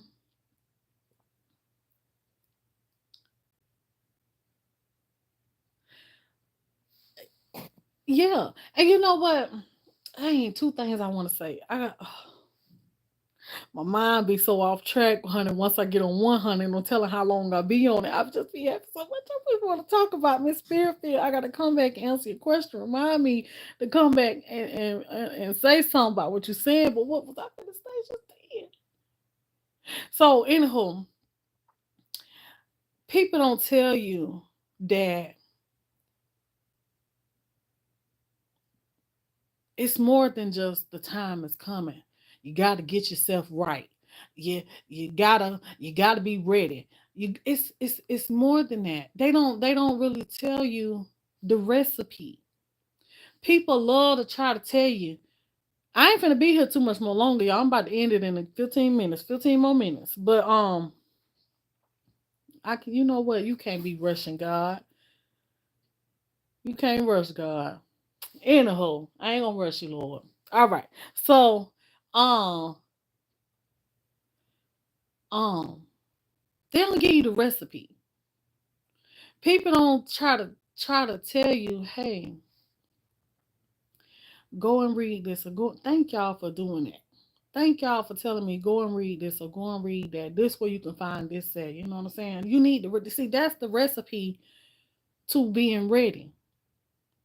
That's the recipe. So for those of you that just don't know where to start, just start. There is no particular starting place. The starting place is when you make up your mind and you say, I want to get to know the Lord more. I want to change. I want to do better. That's the starting place. James chapter 4, verse 12 relates to folks trying to judge folks. Okay. So I ain't got need a pen. Y'all just dropping them and stuff.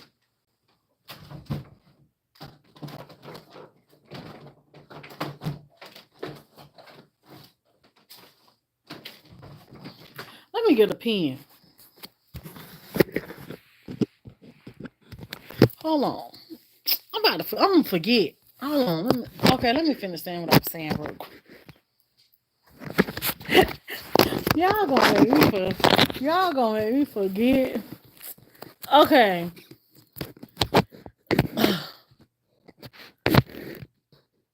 If you got my email it to me. How about that? Miss Spirit and Phil. If you got my email me that. And who was that other person?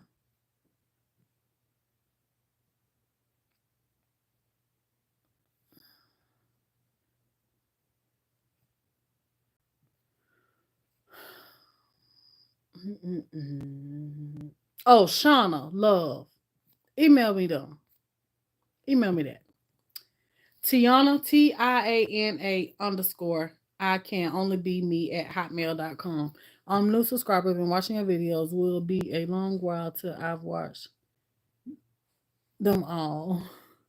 I love your personality, how sweet you are. May I ask you for advice on my life? I you can you could just say something and we'll all talk about it, but I can't I don't know what I can do. I don't know what I could do. I don't know. Uh Go ahead. Go ahead. I'm telling you now, I'm one of the ones that you ask me, I'm gonna tell you like your grandmama and your mama and all them should have told you, honey. I'm gonna tell you the truth. All right. But anywho, social it is. It is. This I'm telling you, this is a dangerous job doing itself. This is really a dangerous job. It really is. And that's why I got to be covered, honey. I got to be covered with the blood, honey, because blood of Jesus, honey, I got to be covered because this is a dangerous job. It really is. But so yeah, there's no recipe. The more you read, the more you learn. The more you seek God. The more you seek God, the more you hear God. The more you hear God, you the more you gain a better connection. The relationship that you get with the better the more the better relationship that you get with God, the more you become a believer, a follower. Um, you your faith really build. You know, your faith constantly build. So just read, just read. I'm telling you, like if you don't understand the Bible, find you a Bible that you understand, right?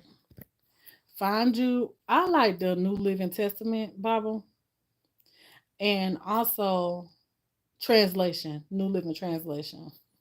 I like that Bible, but also get you a study Bible. This is my study Bible. This one here is Life Application Study Bible. Whenever I want to read the Bible, I read this. I read my life application study Bible. And whenever, instead of, like they're telling me to go to this chapter, this verse, I don't just read that chapter, that verse. I read that whole chapter because I want to know what all is going on in that chapter. So I read a whole chapter and I study the chapter. I have three kids, one 5-year old boy and a twin 4-month old girls, and my relationship is not great with their father. I can't work or afford daycare. Would I be wrong to take my kids back home to Norway?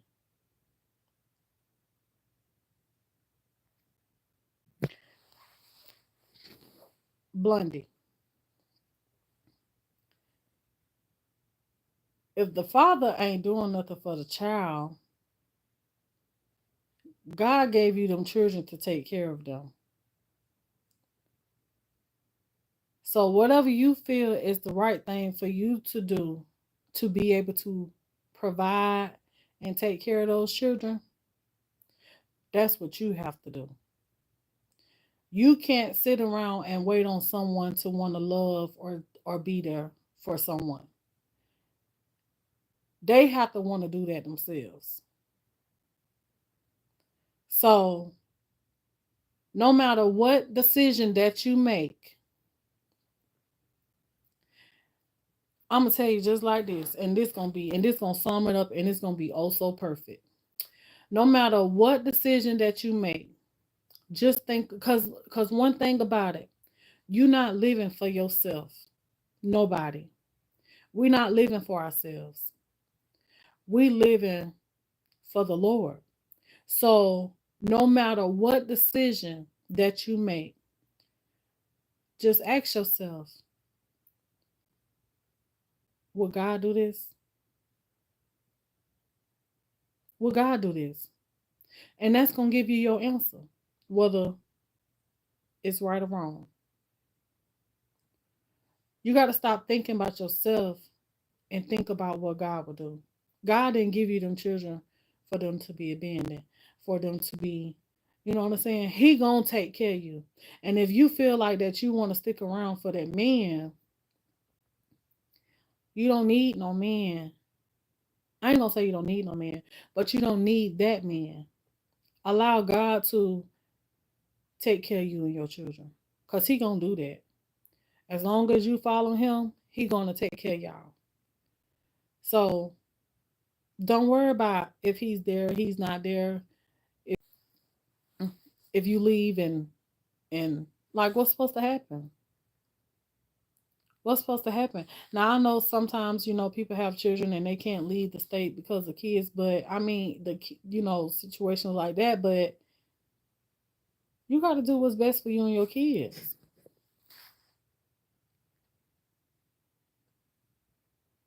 Exactly, Miss Spirit. You got to do what's best for your kids. I don't have no kids, but I know that if I had some children, I'll be doing what's best for my kids.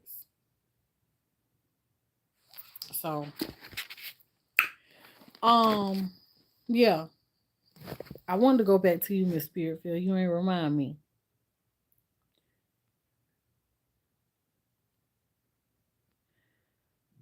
Mm-hmm. That's true, Spiritfield. And I'm gonna tell you something too.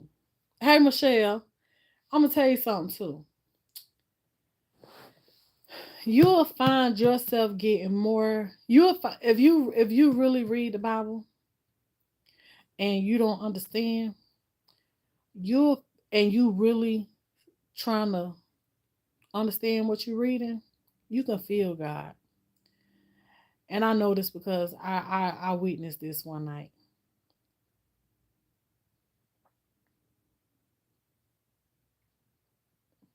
I witnessed this one night. And one night I was reading and I was just wasn't understanding. I just wasn't getting it. And I just kept going back and starting over and going back and starting over and going back and starting over and going back and starting over. And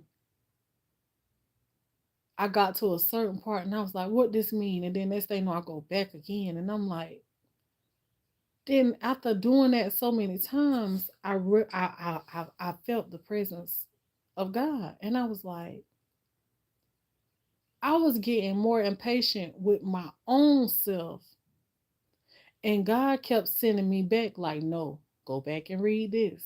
That's why I kept going back and forth like that. He was like, no, go back and read this. No, go back and read that. No, go back and read it again. He had that patience with me, and I just felt the humble, gentle. That's what I was feeling. That's how I know he was there. It just felt so gentle. It felt so patient, just like he had all the time in the world for me and never got aggravated or never. It's like I was just literally, y'all, I was sitting and waiting to feel like I was irritating somebody. You know what I'm saying? But I was getting more impatient with myself than God. God never got impatient with me. So I was like, once I realized what was going on, I was like, dang, God just he have all the time in the world for you. He just is just so patient with you. I'm telling you, like, you think you got patience. Ain't nobody got no patience like God. His patience is just so sweet. It's just so it's a feeling like a first love kind of patience. You know what I'm saying? Like, yeah.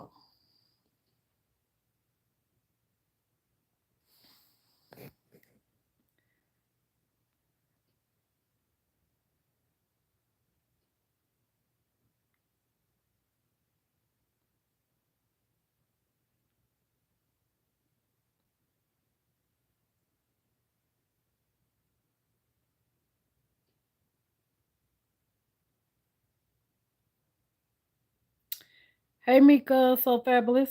Welcome to the family. Y'all welcome Miko so fabulous to the family. Happy to have you.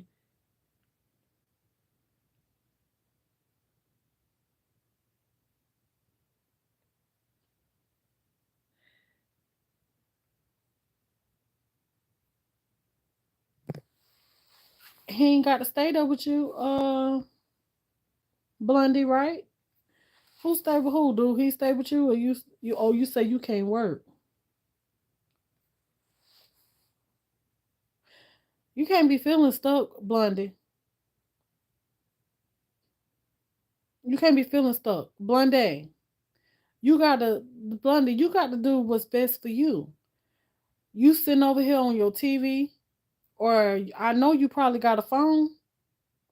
You need to start recording. See, that's what's gonna help you, girl. Where there's a will, there's a way. There's a way around some things. And don't you know? Let me tell you something. I done been in a home where I was uh mentally abused. You know what I'm saying? That's what my daddy did to us. We was mentally abused. Thank you, Lord, for reminding me of that right there. Because when you were saying that part right there, that just reminded me of how my daddy was. He mentally abused us. He didn't do nothing but fuss and argue all the time. And when his money was low, he fussed even more. And whenever he got mad with somebody, probably his women in the streets, he fussed even more. And he fussed at us. And we took a lot of whoopings that we probably shouldn't have never even took behind people in the street. You know what I'm saying? So Blondie, you got a phone. You can record. You there's a will, there's a way. Don't make no excuses because you probably feel dependent on him.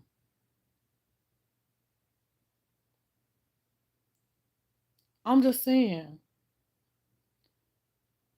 You said you can't work, so to me,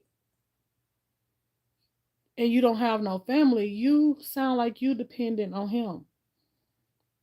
Now I told you I was gonna tell you some real stuff. Now, if I'm going the wrong way, let me. If that's not the truth, you know, tell me. But You sound dependent on him when you don't have to be. Don't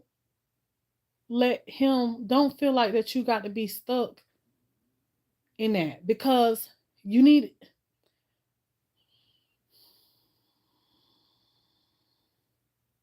I want to tell you the right thing, but one thing I don't want to have to do is try to tell somebody to leave. And a lot of people say, I don't want to have to tell nobody to leave. But sometimes you just got to tell somebody that. You got to tell them you need to leave. Because sometimes they don't be knowing that for themselves, that they just need to go. You know what I'm saying? You got to go. You got to go. You got to go where you're going to have some help. You got to go where you can build yourself up. See, that's what happened. And mom, if you sit back watching, I ain't trying to be tell all your business and stuff like that, but our story helps other people. I was a part of your trauma. That was my trauma too. So, um,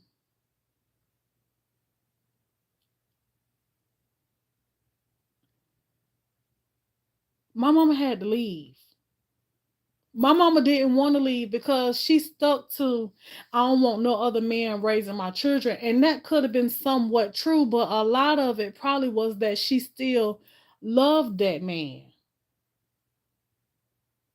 That man was the one that she was with when she was 18 years old, and not even, and probably not even love that man. It was probably more so scared of that man and what he was going to do. I can also see that if he's coming home fussing all the time, you probably scared of him too, Blondie. So you got to think about what he is doing to you and how he is really affecting them children. Because what he's doing to you, you going to carry that too. But what he's doing to them children, they gonna carry that throughout their adulthood. That's what y'all don't pay attention to. What he, all that fussing and stuff like that may not seem like nothing right now, but it really messes your child up later on in life. It really do. And it did a lot of damage to me. I know, I could tell you this. It did a lot of damage to me. I am affected by the ways that my daddy was when I was a little girl. But I try hard every day to not live that. It's hard to not live what you spent years enduring. Those kids is young. You got to get away from that now. You got to, because it's not going to get any better. And yeah, he'll try to tell you, oh, I'm going to change, I'm going to change, I'm going to change. But he might have had time to change.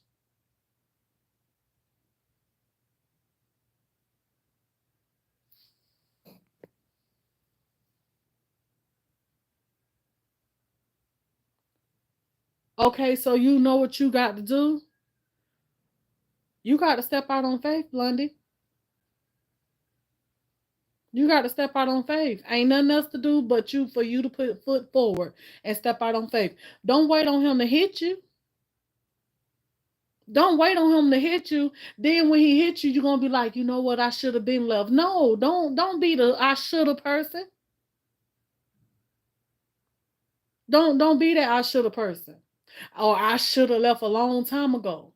We don't know how bad a person aggression. You can't never put none past an aggressive person.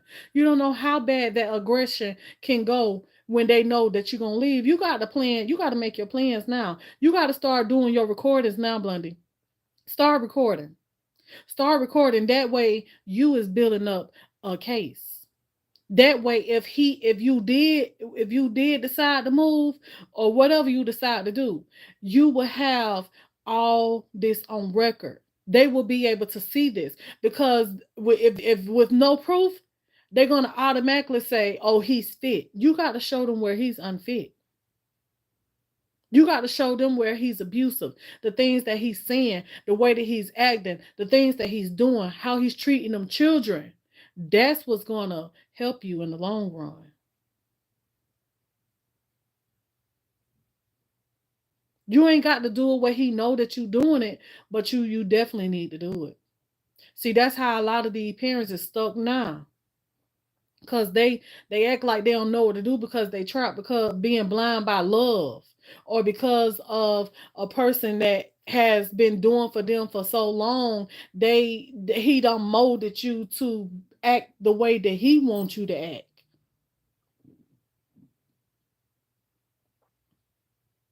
You know? Mm-mm. No, it ain't okay. You got to think about them kids first, girl. Mm-mm.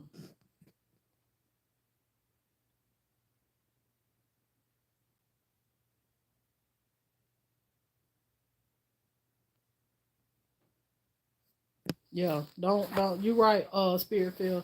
Don't sit and argue with them. You need to sit there with that phone on record and start planning your escape. You may not be able to take everything, I'm telling you. You may not be able to take everything because when me and my mama left, we left with a suitcase or two and clothes on our back. That's what we left with, me and my mama both. And as time went on, my mama found her a job. Cause one thing about it, when you go stay with somebody, honey, family and all, honey, they don't be wanting you to stay with them, honey. They used to walk around naked, or honey, having their own issues going on in the house, so they don't want nobody. So they be glad for you to get a job, help you to get a job, help you babysit and everything else, honey, so they can get you on up out of there, so they can get back to their secret life. But you gonna make it. One thing I thank God for many years, y'all, and I never told y'all this, but for many years, only thing I was looking for from my mama was her to tell me thank you. Thank you for just being there. Thank you. Just thank you. But I recently realized that I ain't need for my mama to tell me that, because God had, oh, I ain't never finished telling y'all my mission. But anyway, man, I said I want to go see though. But anyway, I ain't need for my mom. I realized I ain't need for my mom to tell me that because um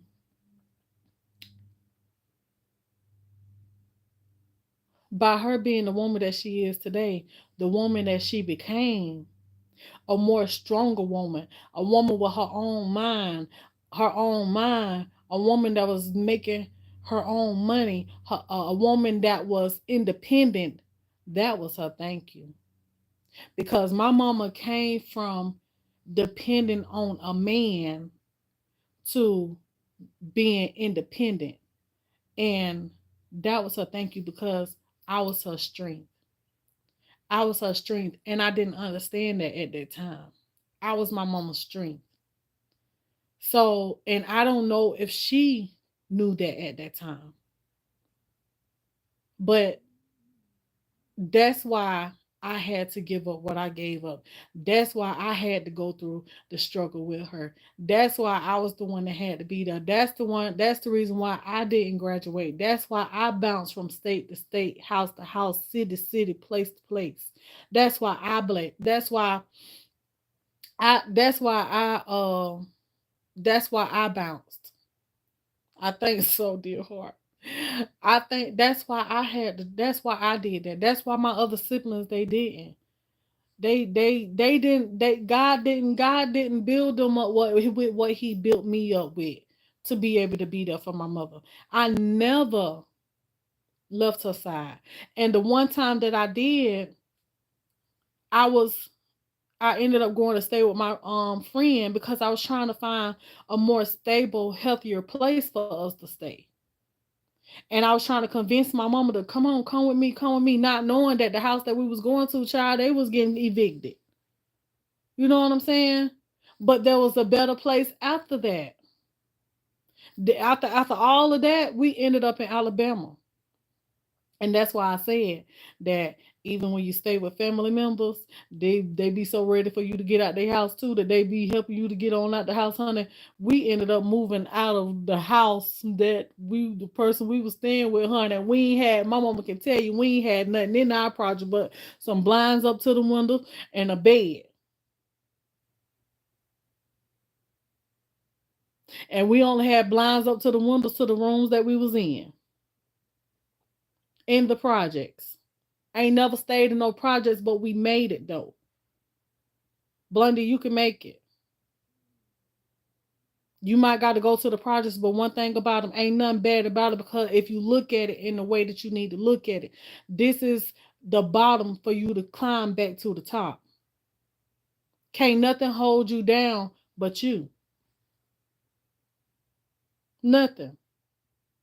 You got to want better for yourself in order to get back up there. Climb back up.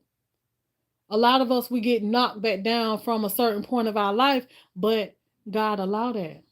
And you get knocked down for a reason, because a lot of people, they get besides themselves. Or they get besides themselves when they get to a certain level in their life, and they think they want to start looking down on the next person, or thinking they doing better than the next person, want to toot their nose up at the next person, want to gossip about the next person, want to brag on what they got. Baby, don't do that. Don't do that. Don't do that. Please don't do that. Don't do that. Because one thing about it, you ain't supposed to be no bragger, baby. Don't brag. Because everything that you got, you see you sitting there bragging, you bragging because you must feel like you did it yourself. You ain't do that yourself. You ain't do that yourself. See, God allowed you to have those things. But then when you got those things, you got beside yourself. So now he got to knock you back down so you can realize, recognize where you get it from, where it came from, how you got it. Because, baby, don't nothing come to us through us. Yeah, we had to put in work, but don't nothing come through us through us. You know? So, ain't no wrong with starting from the bottom. Start from the bottom is only going to be your motivation to make it back to the top. So that's why I said God work in mysterious ways, and I was going to tell y'all this a long time ago, honey, and I got off track. And I was going to tell y'all that God work in mysterious ways because he had an assignment for me. I was the strength for my mother when I didn't know that I was the strength for her. I didn't know. So God moved me from Florida to New York. Mom, we got to go. We can't stay here. Back to Florida. Bounced around in Florida. Ended up in Tampa. Tampa was my last move. And when I left Tampa, we went to Alabama. When I got in Alabama, I didn't stay with the person that we came to stay with. My mama stayed there because I didn't want to stay there with her. So I ended up staying with my sister over in Georgia. But God works so funny because my mama ended up getting her project. My mama got her project. I came back to be with her. My mama got her job working. She was becoming more and more independent, paying her bills, and we had got our first little raggedy car.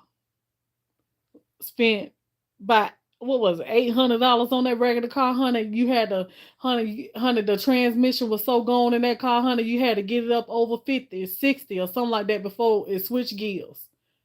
I couldn't even run. We, honey, and didn't know nothing about this place. Me and my mama together learned how to get around here. I didn't know nothing about this place.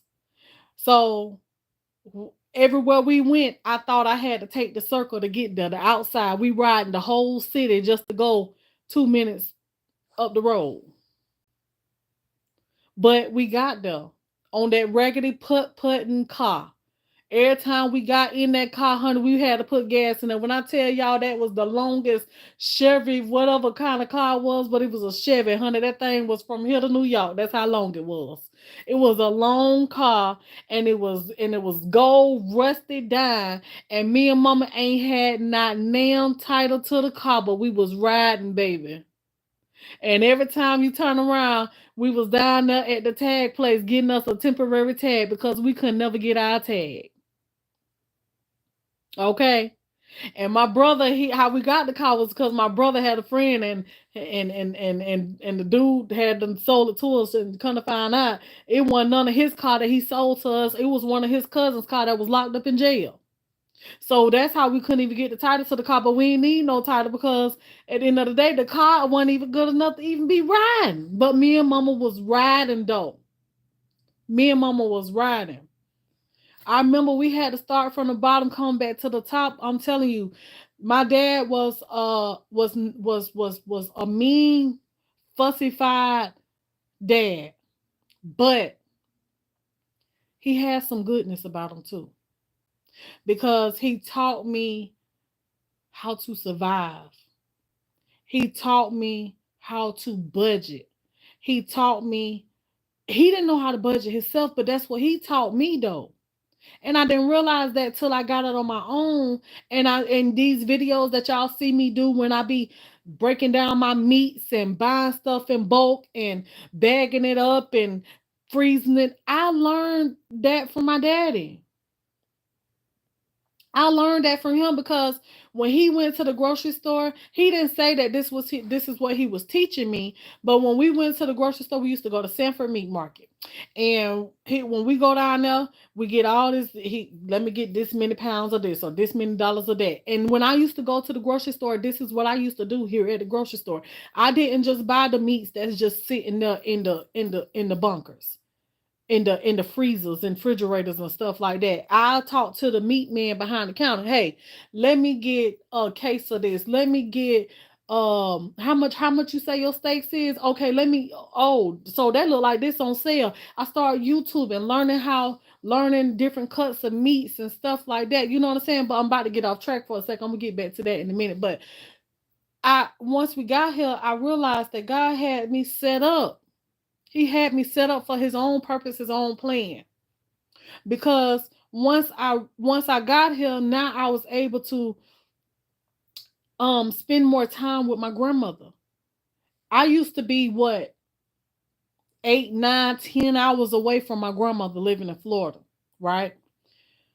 My grandma, she used to come and visit her. That's my daddy mama. My grandma, she used to come and visit us, in the summertime, but we used to hate for grandma to come because grandma ain't do nothing but tell on us all the time and tell till we got a whooping. But then when we got a whooping, she be one sitting there crying and she be the one that did it. Done told on telling everything, honey. Like them little tattletale kids. That's how my grandma was. We used to hate for grandma to come. But I used to always call my grandma on the phone when I was a little girl. I used to always call her, just be pranking her on the phone. Me and my grandma, when it comes to that pranking thing, that's just something that I always did, even as a little girl. Like that's just our relationship. I always been like that. So, just used to always call and prank on the phone. But then I end up moving up this way, and now I'm only 30 minutes away from my grandma. Right? So didn't realize it at the time, but every chance I had, I'm going back and forth visiting my grandma. Visiting my grandma. I spend the whole day with her, right? The things that my dad used to do for my grandma, which my dad, we ain't even finna go into that, but he did stuff for her, but he also was mean with the stuff that he did for her too. So, um, no, that's my daddy mama. So, he was also mean with her with the things that he did for her and stuff. But I don't know if he had his own reasons to why he was mean or whatever. But my grandmother, she had other children that lived with her. They was all grown, all of them overgrown. Honey, shouldn't even been staying with her, but they was there. You know what I'm saying? Mooching and using my grandma. Always. This ain't nothing that just started. This has been going on since before me. You know what I'm saying? So my I guess that could have been part of the reasons why my daddy was the way he was with his mama, because everything he gave her, she took it and gave it to them. And so um I found myself when I moved to, I was kind of like doing the same thing my daddy was doing. So I'll pick grandma up. I knew that she lived in a town where everything was expensive. All right, Miss Rosalind, you have a good one. Um, I knew she lived in a town where everything was expensive, because when you live in them small towns, they're gonna put the expensive grocery store there. You ain't got nothing but the Dollar General, Family Dollar. You ain't got no Dollar Trees and all, little cheap stores and stuff like that. You can go to get cheap Pig Wigglies and Walmart. They ain't have all that. They had like expensive stores. Like if they had Kroger's back then, Kroger's would be their store. You know what I'm saying? Like Winn Dixie was really the store. And if you know Winn Dixie is expensive. If you know Publix and Winn Dixie is like running a race. They expensive stores. So that's really what the name, that's really the store that was there, was a Winn Dixie, but it had a different name to it. But when I came here to Alabama, I realized that that was the same store, because when I had to switch over her medications, Winn Dixie was in cahoots with them people. You know what I'm saying? They was really the same store with a different name. But anywho, so I found myself getting my grandma, taking her, go buy her all her, her cleaning supplies that she needed, or washing powder, bought her groceries, get her clothes, shoes, bras, doing her hair, like all kind of stuff like that. And I used to get her from 1 month to the next, just buying her all her stuff that she needed. That way when she go home, she ain't have to spend all her money on buying stuff there. I be done got her what she need here where it's cheaper at. Get home and I go visit her the next time. The shoes I be done bought her, they win. The food that I be done bought her, they done ate it up. They can't even. She calling me on the phone. Such and such just get on my nerve. They can't even charging me just to go to the store. Her children charging me just to go to the store to buy me a soda. I want me a soda. Can't even go around the corner to buy their mama a soda. So as time went on, I realized what time of day it was. You know what I'm saying? And I ain't gonna speak on that too much, but um, so eventually my grandma had to come and stay with me, right? See, all this was according to God's purpose and plan. See, my grandma was staying with me so much to where I learned how to measure up her medication and how to give it to her, learn the medicine that she was taking and all kind of stuff like that. Not knowing that God was prepping me. He was prepping me. So one day my dad he ended up passing away from pancreas cancer. And so um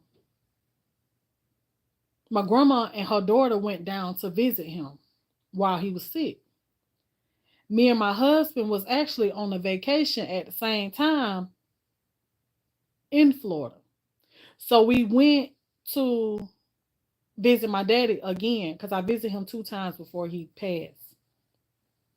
So me and my husband went to visit him. Well, this particular night we went to visit him. My dad, I guess one of the things my daddy was worried about was his mama being left to his siblings, because he knew that they didn't mean her no good. And honestly and truly, y'all, if it was up to her children, my grandma would not be here right now to this day. But so when I went there, my grandma, they tell me about my grandma's sugar had been running like 400 and something, right? Almost 500. I'm like, what? And I'm mad, because one thing I don't do, I don't play by my grandma. I don't play. My grandma didn't stay with me at this time, but I was trying to convince her to come and stay with me. Grandma, come stay with me. You ain't got to worry about that. You'll be peaceful staying with me. You ain't got to worry about them stealing your money. Like, None of that. Like she didn't never want to stay with me because my grandma knew that she got everything out of me that she needed without having to live with me. So why go and stay with her? She didn't want to stay with me because she got it anyway. So she made up all kind of excuses. She went to go move with her sister. She went and moved with her son until she realized that these people don't love me. They don't care nothing about me. They don't care nothing about me. But she still conceded. She couldn't. She saw it, but she couldn't. She couldn't let it sink in. You see what I'm saying? She couldn't let that sink in. So I ain't even finna go on that part right there. So anywho, I goes to the house and where my grandma, where my daddy house or whatever, where that night, and they tell me my grandma sugar was up and stuff like that, and um I'm mad. So I asked her daughter, right?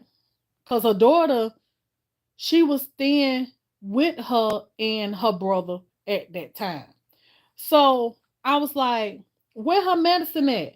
She was like, I got three of her medicines. I was like, three of her medicines. I was like, no. Your mama take like 7 or 8 different medicines. Where's her medicines at? I don't know. I don't see about mama like that. I don't know. I don't know what. I ain't have no clothes really. And number three of her medicines. That night, I told my grandma in front of my daddy, and I think I made my daddy proud and gave him some sense of relief. Because that night, I told my grandma, it's not up to you no more. I asked you time and time if you wanted to come stay with me. I left that decision up to you. You didn't want to come and stay with me, but this time it's not up to you. I said, you when I leave, you leaving with me. And you're gonna come stay with me. And I think that's all my grandma wanted to hear because by then my grandma had already knew that what she thought was gonna be gravy, it wasn't what she thought it was gonna be. Because living with her children, like I said, they would have been took her up out of here. So, um, grandma ended up staying with me.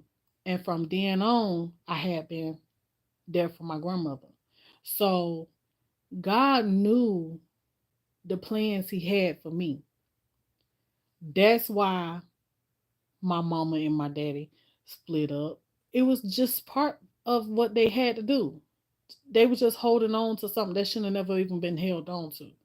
So, and also, it was also for my mother because God had to build my mama up and strengthen her as a woman, be able to stand on her own 2 feet for her children. You know what I'm saying? We was at the age where we still had to be taken care of. You know what I'm saying? We still had to. So he had to build her up because he wasn't there for us like that. Yeah, when we stayed in the home, my dad took good care of us. I ain't gonna lie. He took good care of us, but he had his ways. He did. He did the best that he could, but he had his ways. But at the end of the day, he had to build my mama up. My mama wasn't strong enough to stand on her own 2 feet. My mama didn't have her own mind. So when God moved us, that was for her and for me because he had a job for me. And that's when I was talking to y'all yesterday and stuff, and I was telling, talking to somebody, just feeling my spirit to tell somebody, you got to let go. I had to realize that my time was up. My time was up. I had to let go. The assignment that God had for me, it was done. It was done. And I couldn't do it alone. And God knew this because he know me for who I am. He know that God say he will not put no more on you than you can bear. And like I said, I sat there and I cried and I probably could have RIP'd myself behind trying to care for my grandmother because I love her that much. I love her that much. And every day I have to pray. You know what I'm saying? I know last year I prayed more about what I was doing for my grandmother because I didn't know for sure if I was doing right. I didn't want to be doing wrong by God. When it came to her, no. Cause I know this something you gave to me, so I want to make sure that I'm doing what I'm supposed to do. But God shows me every day, Tiana, you doing good. You doing good. You doing good. It's okay. You doing good. You doing good. And I had to realize that. I had to realize that. I at one time I was looking for her to tell me, Tiana, thank you. But I don't need that from her because God's showing me that I did what I'm supposed to do. I'm still doing what I'm supposed to do because my only job now is to check up on her, visit her, let her know she's not alone. She's okay. I can't replace her children. I can't. I can't be her family. I can only be Tiana. I can only do what Tiana can do. That's all I can do. I can't make up for nobody else. So in places where she's lacking, that's not my job to fulfill that because I will break myself down trying to fill in where other people that should be there is not there. I had to realize that. I had to realize that. So that's why and it took me to just recently to realize that I can't fill the shoes of nobody. I can't take the place of other people. I can't make you I can't feel that is it void or those holes that you feel in your heart for your children. I can't fill those in. I can never. I can never. So I do my part. And as long as I know I do my part, God is pleased with me. And I know God is pleased with me because of my blessings. People sit back and they look and they wonder, and a lot of y'all tell me, Tiana, you blessed. I know I'm blessed. And not to sound like I got the big head or anything like that, but I know I am. I know I am because of what I have done and what I'm still doing. I know I am. And I thank God for seeing me fit enough. You know what I'm saying? I thank God for seeing me fit enough because God didn't see me. God didn't. I had two children, but they didn't stay here. Both of them was taken away from me. So I thank God for seeing me fit enough to take care of my grandmother the way that I did. I thank God for that. He knew I was strong enough to do it. But when it was time for me to let go, I had to let go.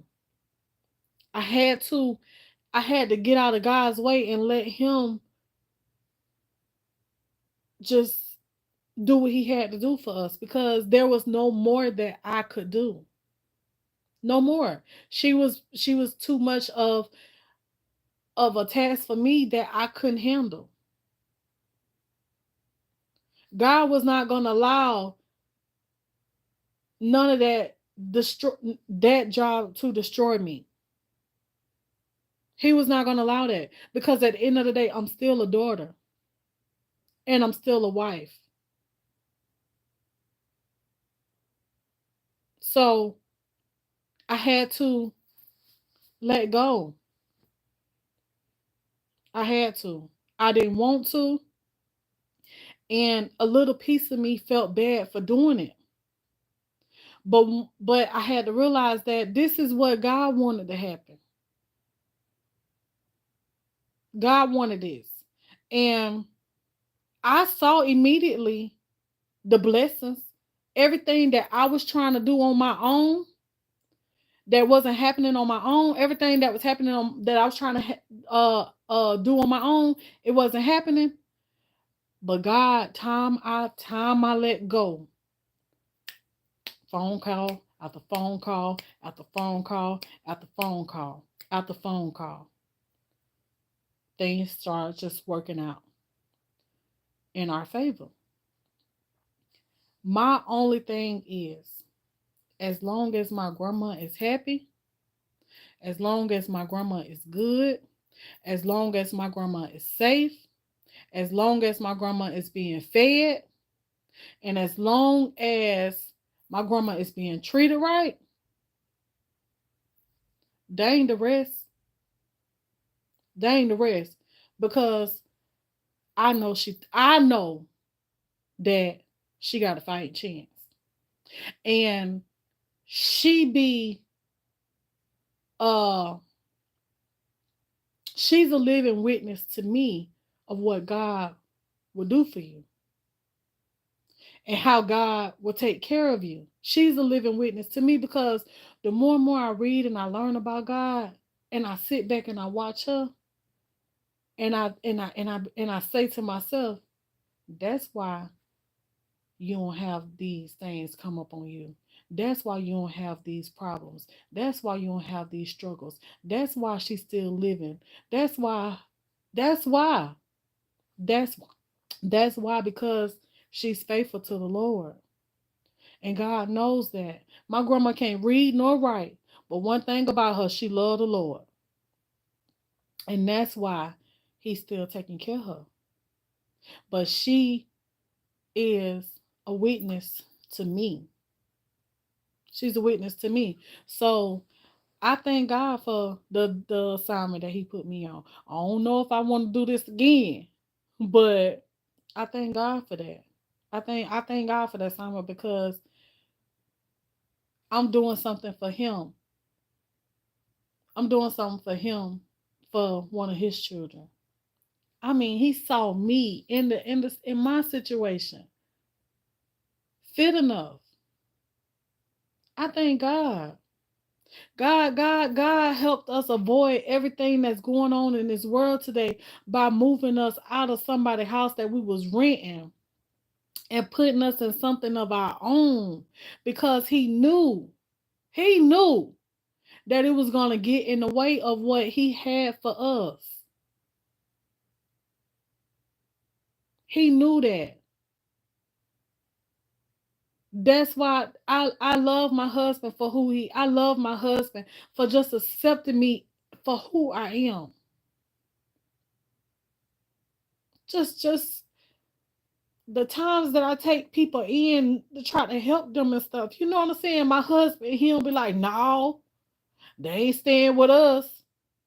I love my husband for that. I love my husband for having my back.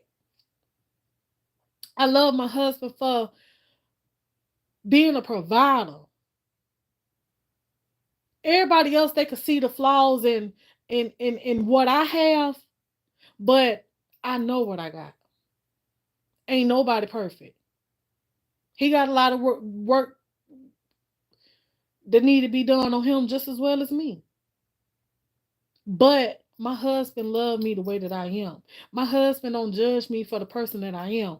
My ways, my attitude, and my weight, my size going up and down. I don't never hear that from him. Never. So I thank my husband for loving me for me.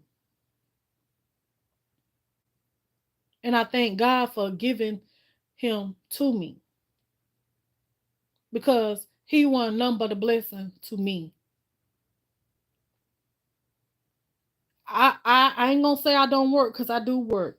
I don't really got to the point where I say, yeah, I'm off on this day, I'm off on that day. I work these days, I don't work that day.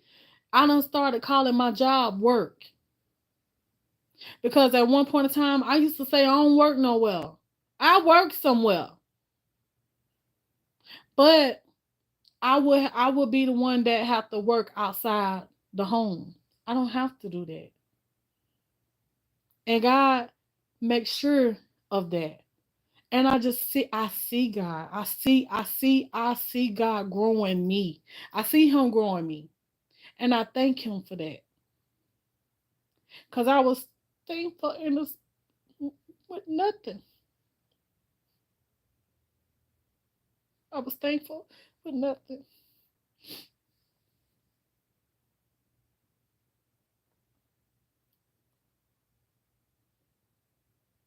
Money don't matter to me like that.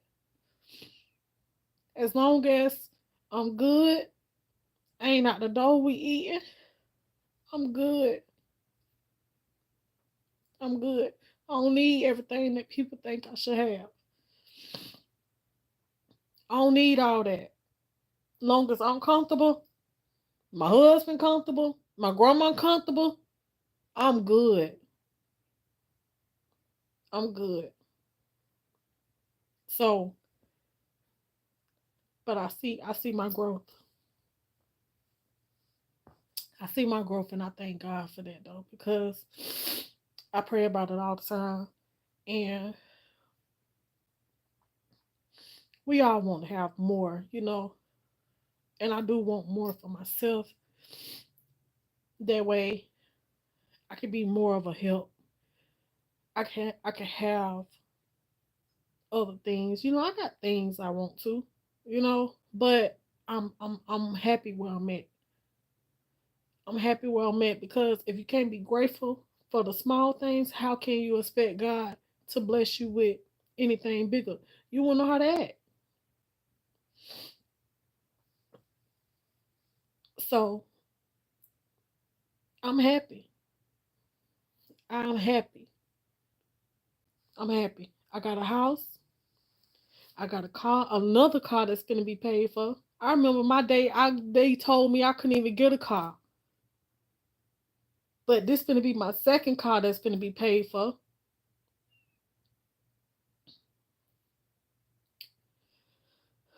We got us a house, more room that me and my husband together would need. We got food. Our bills is being paid on time every month.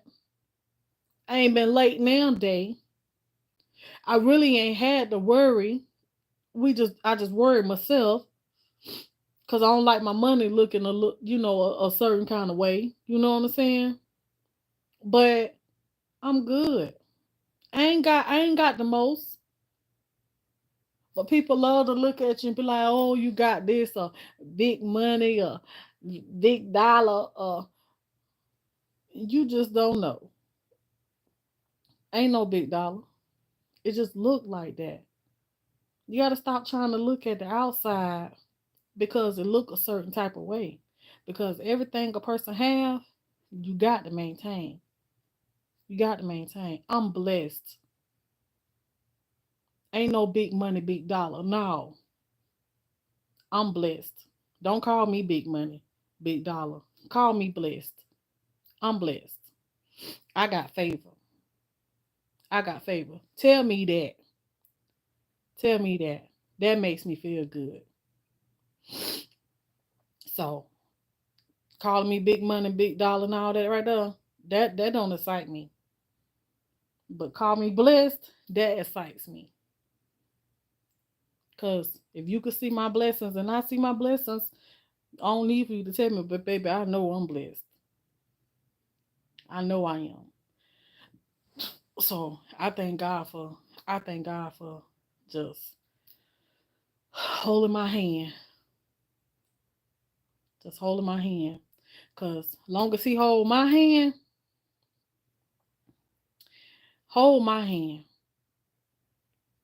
Long as you hold my hand, my husband ain't got nothing to worry about. He ain't got nothing to worry about. He could be do.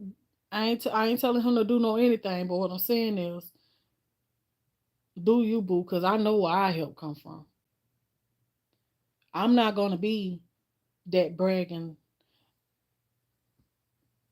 Look what I got. Type of every person. Uh. You get acting like that, honey. I get scared. Mm.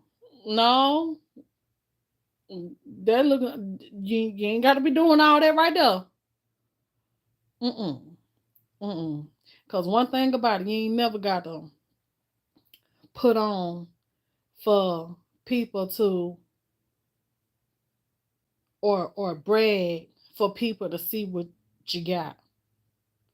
They gonna see it anyway, and they're gonna wonder how they do this, how they do that. I know he don't make that much for her to be able to sit at home. I know she don't make that much on no YouTube. You know, people talk, but you just gotta let them talk because they don't understand your favor. They don't understand that. See, when a person don't understand favor,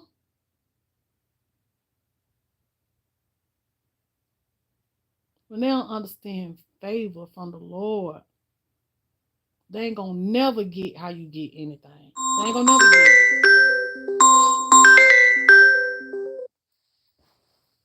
They ain't gonna never get it. Never. And you know, I don't even want to look at them as haters because I never even thought about it like that. I just called them pocket watchers. That's all. They just pocket watchers. But maybe a pocket watcher is a hater. I don't know. I just call them pocket watchers. But yeah.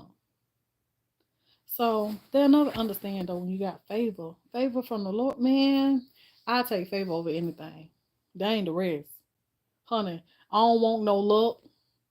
I don't want none of that. I don't believe in luck. Mm-mm. No. Ain't no luck. So yeah. But God is good, y'all. I'm telling you. And I ain't seen it in the Bible, but I'm gonna tell you like this. I know they say. I want to see it in the Bible, but they say, and I know it's said somewhere, but they say only thing you need is a mustard seed of faith. Just a mustard seed. Just believe a mustard seed. A mustard seed small, you know. A mustard seed is small, and that's how much I had. That's how much I had, just a little mustard seed. I didn't know to have, I didn't know how to have no more than that mustard seed. But I had what I had. And God took what I had, and he just grew it and grew it and grew it and grew it and grew it and grew it and grew it and grew it even more. And the way that he grew it was through my storms, my experiences. And he started showing me stuff and I was seeing it. I was seeing it. I was seeing it. I'm telling you, when I tell y'all, if I was seeing it, I was dreaming it. And he was showing me these things, and he was showing me these things so clear to the point where I had to start telling my husband this. I should have been writing them down, but I was telling my husband this just in case I forget. And then when I go back and remind him, he could be like, "Oh yeah, you did say such." But one thing about telling somebody else, honey, they gonna forget too.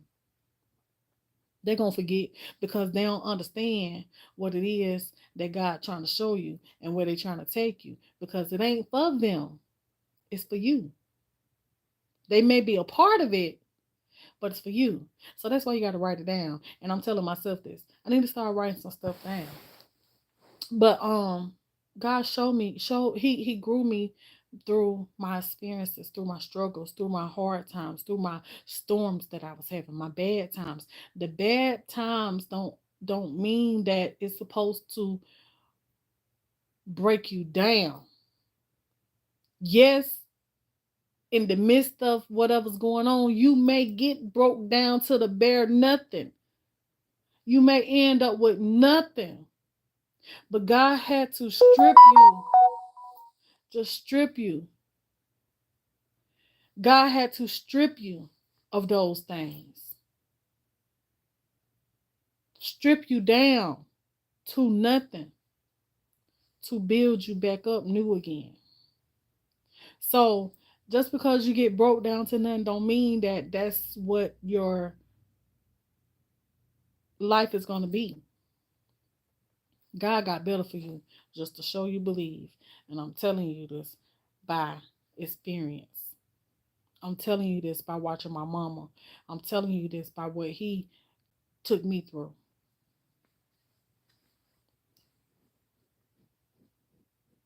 And I'm only 36 years old, y'all. And I don't seen some stuff. I pay attention. One thing about me, I pay attention to God.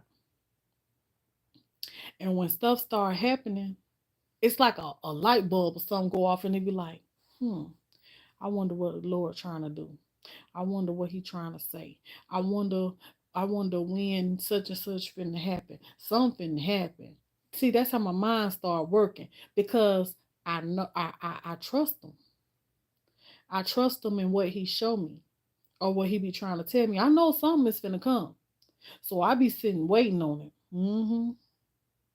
Yeah. See when this finna happen. You know? He starts showing you stuff.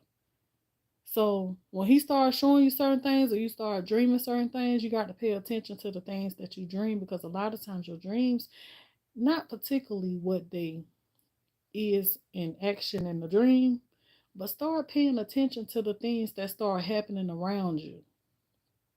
You know, if you're a dreamer, start paying attention to the things around you. A lot of people they be like, "Oh, I'm finna go to this person, um,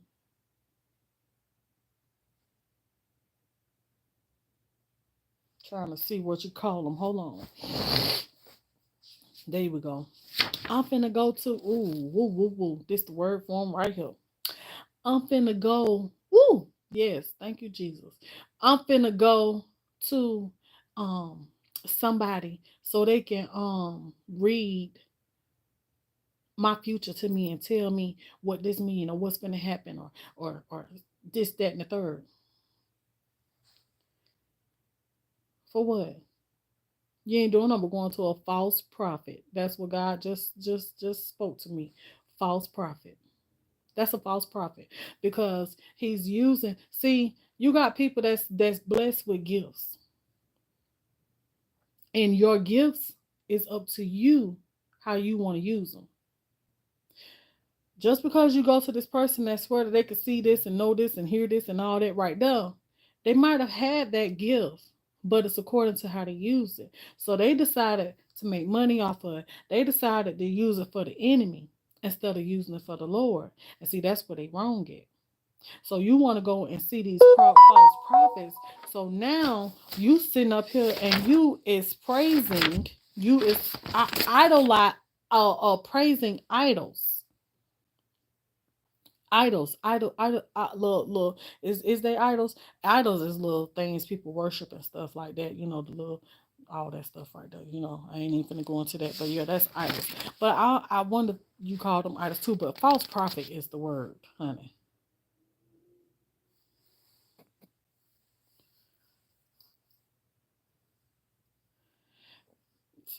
Thank you, Miss Joyce.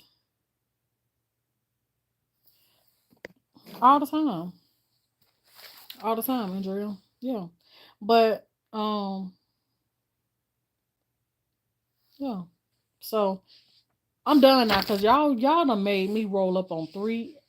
I ain't gonna say y'all made me. The Lord probably had me here these 3 hours talking. But you know what? Nothing in the beginning turned into something. Cause at first I didn't even know what we was gonna be sitting here talking about. But it done turned into something real good today. And when we talk about the Lord, baby, I'll talk all day. So I enjoyed this here. I ain't gonna tell no lie. Now I don't know what tomorrow gonna be, honey, cause honey, I'm gonna tell you, honey, for real, your sugar boo been laid up over here lazy. I've been laid up over here lazy and I gotta stop. I can't be trying to get in this slump, but honey, I've been working. When I tell y'all I've been working nonstop, I ain't had Monday off or nothing. I was trying to tell myself I'm gonna have Tuesday off. And then I say, you know what, I'm finna get on live. And I'm gonna get on here and I ain't know what I was finna get on here and talk about, honey. I really didn't try. I was gonna sit here and look at you or something, honey. I don't know, but I said, you know, I just been lazy. And then when I was gonna post my cast iron video for y'all today and stuff, and then I went and watched some videos last night about my cast irons and stuff because I knew it could have been did a little bit more better. And then when I realized I could have did it better, then it was like it never do. And then when I went and did them 3 hours, I'm talking about 3 hours. Then when I went and looked at them cast irons and I saw where they could have been did better, and then I was like, I'm not gonna post this. I'm gonna save this, and then I'm gonna redo them and add the new way that I'm gonna do it to it. That way y'all can see my mess up, and then y'all can see how I got it right because somebody done messed up the same way. It looked good. I ain't gonna lie, it looked good, but I when I saw some more ways of doing it, I saw why I messed up. So, and I knew that it could have been better because I was asking y'all in the video if y'all think that if it was something better that I could have did, leave a comment down below and let me know. But I went and found the solution. So I'm gonna redo them and I'm gonna add that to that so y'all can see the difference. So yeah. But I'm finna get up off of here now, y'all. I enjoyed y'all favor. It's not fair, but available to one with faith. Amen. So I'm finna get up off of here. I enjoyed y'all today. Thank y'all for hitting that like button. For those of you that didn't, y'all hit that like button for me, ring the doorbell. But yeah, I just been lazy. I gotta get on my stuff. I gotta make some videos because I didn't have no other videos for this week but that cast iron video and I couldn't post it today. Wasn't gonna post it today.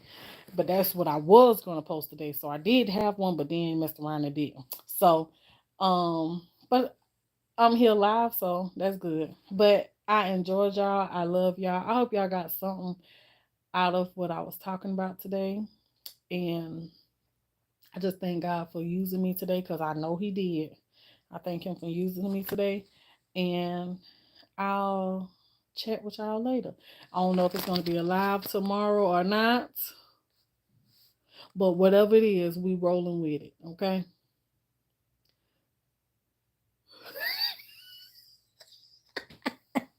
Let me tell you something. Dear heart, at least I done helped you with something, okay? At least I helped you, girl. So at least you ain't had to cook in the kitchen by yourself. So I gotta go and fix my husband some what's up, Gigi girl? You is 3 hours late, girl. But anyway, I see y'all later. Y'all have a good one. And yeah, be encouraged. Be encouraged. Peace out, y'all.